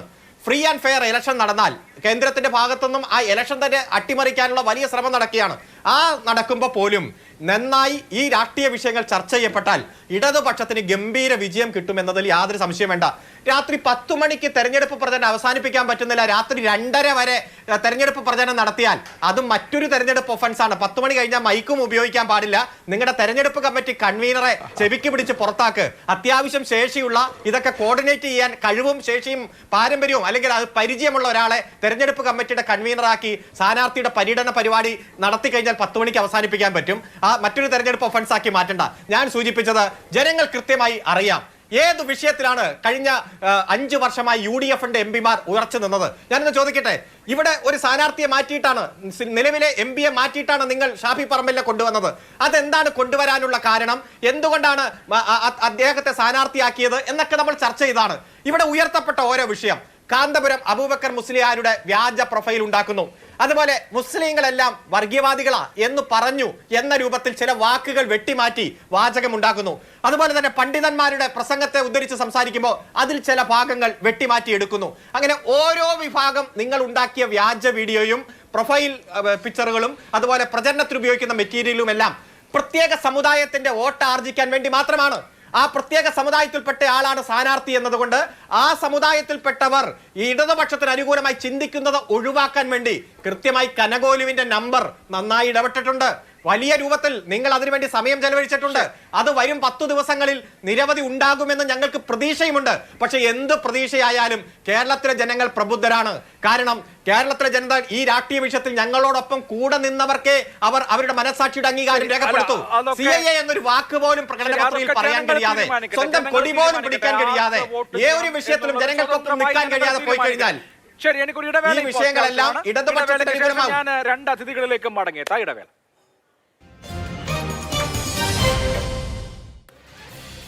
ചർച്ച അവസാന ഘട്ടത്തിലാണ്. ശ്രീ നിജേഷ് അരവിന്ദ്, നേരത്തെ തന്നെ താങ്കൾ പറഞ്ഞൊരു കാര്യമുണ്ടല്ലോ, കഴിഞ്ഞ തവണ രമ്യ ഹരിദാസിനെതിരെ ഉണ്ടായിട്ടുള്ള വലിയ സൈബർ അതിക്രമം, അത് വലിയ തോതിൽ പ്രതികൂലമായിട്ടാണ് അത് ചെയ്ത ആളുകൾക്ക് വന്നിട്ടുള്ളത്. അപ്പോൾ സമാനമായ വിധത്തിൽ കേരളത്തിലെ സമൂഹം, എനിക്ക് തോന്നുന്നു, സ്ത്രീകളെ അധിക്ഷേപിക്കൽ, വ്യക്തിഹത്യ ചെയ്യൽ, സ്ത്രീകളെയും പുരുഷന്മാരെയും ആരെയും വ്യക്തിഹത്യ ചെയ്യൽ, ഇതൊന്നും പൊതുസമൂഹം അംഗീകരിക്കുന്ന കാര്യമല്ല. ഇതൊക്കെ ഈ പാർട്ടികളുടെ ചാവേർ ഗ്രൂപ്പുകൾ, അവരെ ഒരു തരത്തിലുള്ള ഗോത്രീയത മനസ്സിൽ കൊണ്ടു നടക്കുന്ന ആളുകളാണ്. എതിരാളികളെ എന്ത് അസഭ്യം പറഞ്ഞും അശ്ലീലം പറഞ്ഞും അടക്കിയിരുത്തണമെന്ന് വിചാരിക്കുന്നവരാണ്. അവർക്കൊഴികെ സമൂഹത്തിന്റെ ബഹുഭൂരിഭാഗം വരുന്ന ആളുകൾക്ക് ഇത് മോശമാണ് എന്നുള്ള അഭിപ്രായമാണുള്ളത്. അപ്പോൾ സ്വാഭാവികമായും വനിത എന്ന നിലയിൽ ടീച്ചർ അവിടെ വ്യക്തിഹത്യ ചെയ്യപ്പെട്ടാൽ അതിന്റെ മോശം സ്വാഭാവികമായും അപ്പുറത്ത് നിൽക്കുന്ന നിങ്ങൾക്കാണ്, അത് പ്രതികൂലമായി വന്ന് ഭവിക്കുകയും നിങ്ങൾക്കാണ്. അപ്പോൾ ഇപ്പോൾ അറസ്റ്റ് ചെയ്തുകൂടെ, പിടിച്ചുകൂടെ എന്നൊക്കെ പറഞ്ഞു, അതൊക്കെ അടുത്ത ദിവസങ്ങൾ സംഭവിക്കുമായിരിക്കും, എനിക്കറിഞ്ഞുകൂടാ. പക്ഷേ അങ്ങനെ ഒരു സംഭവത്തിൽ കുറച്ച് മുസ്ലിം ലീഗുകാരോ കോൺഗ്രസ്സുകാരോ അതല്ലെങ്കിൽ നിങ്ങളുടെ മറ്റേതെങ്കിലും ഘടകകക്ഷിക്കാരോ RMPക്കാരോ ഒക്കെ അറസ്റ്റിലായാൽ വലിയ ക്ഷീണമായിരിക്കും. അണികളോട് ഇതല്ല നമ്മുടെ രാഷ്ട്രീയം എന്ന് പറയാനുള്ള ജാഗ്രത അടുത്ത ദിവസങ്ങളിൽ നിങ്ങൾ കാണിക്കുമോ ഇല്ലയോ എന്നാണ് എനിക്കറിയേണ്ടത്. അഭിലാഷ്, ഒന്ന്, രമ്യ ഹരിദാസിനെതിരെ ഏറ്റവും മോശമായ പരാമർശം നടത്തി ആ യുദ്ധത്തിന് തുടക്കം കുറിച്ചത് നിർഭാഗ്യവശാൽ വിജയരാഘവനാണ്, LDFന്റെ കൺവീനറാണ്. അത് പോരാളി ഷാജിയെ പോലെയുള്ള ആളുകൾ, അരുൺകുമാർ പറയട്ടെ, പോരാളി ഷാജി കേരളത്തിലെ സൈബർ ഇടത്തിൽ, രാഷ്ട്രീയ സൈബർ ഇടത്തിലെ ഏറ്റവും കൂടുതൽ വിഷം വമിപ്പിക്കുന്ന പോരാളി ഷാജി ആരുടേതാണ്? CPMൻ്റെതാണ്. CPM നേതാക്കളാണുള്ളത്. അപ്പോൾ ഞങ്ങൾ പിന്നെ ആ ആലത്തൂരിനെ വെച്ചുകൊണ്ടാണ് എങ്കിൽ അത് ഇമ്പാക്റ്റ് LDFനെതിരെ ഉണ്ടായിട്ടുണ്ട്. അതുകൊണ്ട് ഇവിടെ നിങ്ങൾക്കെതിരെ ഉണ്ടാകും എന്നുള്ള ഒരു നെറേറ്റീവ്, അഭിലാഷെ, ഞാൻ ഭയക്കുന്നത് ആ നെറേറ്റീവ് ഉണ്ടാക്കിയെടുക്കാനുള്ള ശ്രമങ്ങളെയാണ്. അതുകൊണ്ടാണ് തീർത്തു പറയുന്നത്, ഞങ്ങൾക്ക് ആ ഏർപ്പാടില്ല, ഞങ്ങളുടെ അണികളെ കൊണ്ട് ഇത് ചെയ്യിക്കുന്ന പരിപാടി ഞങ്ങൾക്കില്ല, അതിന് നേതൃത്വം കൊടുക്കുന്ന പരിപാടി ഞങ്ങളുടെ നേതാക്കന്മാർക്കില്ല. അങ്ങനെയുണ്ട് എന്ന് തെളിയിച്ചു കഴിഞ്ഞാൽ നിങ്ങൾക്ക് ഏതറ്റം വരെയും പോകാം. അങ്ങനെ ഒരു നെറേറ്റീവ് ഉണ്ടാക്കി നിങ്ങൾ ഉപദേശിക്കേണ്ടത് എന്നല്ല ചോദിക്കേണ്ടത്. LDFന്റെ നേതാക്കന്മാരെയാണ് ഉപദേശിക്കേണ്ടത്. LDFന്റെ നേതാക്കന്മാരെ ഉപദേശിച്ചിട്ടാണ് നന്നാക്കേണ്ടത്. MM മണിയെ പോലെയുള്ള, വിജയരാഘവനെ പോലെയുള്ള നേതാക്കന്മാരെയാണ്, ജയരാജനെ പോലെയുള്ള വെണ്ണപ്പാളികൾ എന്ന് പറഞ്ഞ ജയരാജനെ പോലെയുള്ള ആളുകളെ, കുലംകുത്തി എന്നൊക്കെ വീണ്ടും വീണ്ടും ആവർത്തിച്ച് വൈകാരിക കൊടുത്ത നേതാക്കന്മാരെയാണ് ഉപദേശിക്കേണ്ടത്. തീർത്തു പറയുന്നു, ഈ ഒരു പ്രചരണം ഉണ്ടാക്കിക്കൊണ്ടുവരുന്നത് ആരോ ഒരാൾ മനസ്സിൽ കണ്ട, അതായത് UDFനെതിരെ തിരിക്കാൻ പറ്റിയ ഏറ്റവും നല്ല ആയുധം, ഞങ്ങൾ ഇതങ്ങ് പറഞ്ഞു, നമ്മുടെ സന്ദേശ സിനിമയിലൊക്കെ പറയുന്നത് പോലെ ഉണ്ടാക്കിയെടുക്കാനുള്ള പരിപാടിയാണ്. ആ പരിപ്പ് വടകരയിൽ എന്ന കേരളത്തിൽ പോവില്ല. ഒന്നുകൂടി, കേന്ദ്രസേന വരുന്നത് അങ്ങനെയല്ല അരുൺകുമാറെ. കേരളത്തിൽ ഒരു സ്ഥലത്ത് സ്വൈര്യമായി സമാധാനപരമായി എലക്ഷൻ നടത്താൻ പറ്റില്ല എന്ന സാഹചര്യം വരുന്ന സമയത്താണ് കേന്ദ്രസേനയെ വിളിക്കുന്നത്. ആ സാഹചര്യമാണ് ഒരുക്കിക്കൊണ്ടിരിക്കുന്നത് CPM. കഴിഞ്ഞ തെരഞ്ഞെടുപ്പ് കഴിഞ്ഞപ്പോൾ, നിയമസഭാ തെരഞ്ഞെടുപ്പ് കഴിഞ്ഞപ്പോൾ 6 മണിക്ക് മൻസൂർ എന്ന യൂത്ത് ലീഗുകാരനെ ബോംബെറിഞ്ഞ് കൊന്ന അതേ പാനൂരിലാണ് CPM വീണ്ടും ബോംബ് ഉണ്ടാക്കാൻ തുടങ്ങിയിട്ടുള്ളത്. സൈബർ ഇടത്തിലെ ആക്രമണം കേവലം രാഷ്ട്രീയക്കാരല്ല, മാധ്യമപ്രവർത്തകർ, നിഷ പുരുഷോത്തമനെ, വിക്ടിം കാർഡ് കളിക്കുകയാണ് നിങ്ങളെന്ന ആരോപണത്തിനുള്ള മറുപടി. അതോടുകൂടി എനിക്ക് ചർച്ച അവസാനിപ്പിക്കണം. അതാണ് അഭിലാഷ്, ഇവിടെ 2019 ലോക്സഭാ തെരഞ്ഞെടുപ്പ്, 2020 പഞ്ചായത്ത് തെരഞ്ഞെടുപ്പ്, 2021 നിയമസഭാ തെരഞ്ഞെടുപ്പ്, ഇതിലെല്ലാം ഏറ്റവും കൂടുതൽ വ്യാജ പ്രചാരണം നടത്തിയതിന് ഒരു കോട്ടയം കുഞ്ഞച്ചൻ എന്ന് പറയുന്ന ഒരു പ്രൊഫൈല് ലാസ്റ്റ് പോലീസ് കണ്ടെത്തി. അഭിലാഷിന് അറിയോ, ആ കോട്ടയം കുഞ്ഞച്ചൻ എന്ന് പറയുന്നത് അബിൻ കൊടങ്കര എന്ന് പറയുന്ന യൂത്ത് കോൺഗ്രസിന്റെ നേതാവായിരുന്നു. ഈ അന്വേഷണങ്ങൾ പോകുമ്പോൾ പലരും അങ്ങ് പുറത്തു വരും. ഈ വടകര ലോക്സഭാ മണ്ഡലത്തിലെ സൈബർ പ്രവർത്തനങ്ങൾക്ക് നേതൃത്വം കൊടുക്കുന്നത് വ്യാജ വോട്ടർ ID കാർഡ് ഉണ്ടാക്കി തെരഞ്ഞെടുപ്പിൽ വിജയിച്ചു വന്ന നേതാവ് തന്നെയാണ്. ഞാൻ പേര് പറയാതെ തന്നെ പ്രേക്ഷകർക്ക് അറിയാം. അതുകൊണ്ട് അന്വേഷണം നടക്കട്ടെ, ഇന്ന് പരാതി കൊടുത്തേ ഉള്ളൂ മിസ്റ്റർ, ഇന്ന് പരാതി കൊടുത്തേ ഉള്ളൂ. ആ പരാതിയിൽ അന്വേഷണം നടക്കട്ടെ. വ്യാജ ID കാർഡ് ഉണ്ടാക്കി തെരഞ്ഞെടുപ്പിൽ വിജയിച്ചയാൾ 2019 തെരഞ്ഞെടുപ്പിൽ ഒരാളെ പിടിച്ചിട്ടുണ്ടെങ്കിൽ ആർക്കെതിരെയാണ് നടപടിയെടുത്തത്? അരുൺകുമാർ പറ. പിണറായി വിജയൻ ഭരിക്കുന്ന ആഭ്യന്തര സംവിധാനത്തിൽ ആർക്കെതിരെ നടപടിയെടുത്തു? കോട്ടയം കുഞ്ഞച്ചൻ യൂത്ത് കോൺഗ്രസിന്റെ സംസ്ഥാന നേതാവാണ്. കോട്ടയം കുഞ്ഞച്ചൻ എന്ന വ്യാജ പ്രൊഫൈൽ ഉണ്ടാക്കി 3 തെരഞ്ഞെടുപ്പുകളെ അട്ടിമറിക്കാൻ അവസാനിപ്പിക്കുകയാണ്. ആരും ആരെയും വ്യക്തിഹത്യ ചെയ്ത് തെരഞ്ഞെടുപ്പ് എന്ന് പറയുന്നത് നല്ല നിലയിൽ ജനാധിപത്യപരമായി മാന്യമായി നടത്താനുള്ള ഒരു കാര്യമാണ്. വ്യക്തിഹത്യ ചെയ്യുന്നത്, വ്യക്തി അധിക്ഷേപം നടത്തുന്നത്, ലൈംഗികാധിക്ഷേപം നടത്തുന്നത് തെരഞ്ഞെടുപ്പ് രംഗത്ത് നിന്നല്ല, എവിടെയാണെങ്കിലും വളരെ മോശപ്പെട്ട കാര്യമാണ്. ആ മോശപ്പെട്ട കാര്യം ചെയ്യാതിരിക്കാനുള്ള പക്വതയും ജാഗ്രതയും ജനാധിപത്യ സമൂഹത്തിൽ ഓരോരുത്തരും ചെയ്യേണ്ടതാണെന്ന് ഓർപ്പിച്ചുകൊണ്ട് ചർച്ച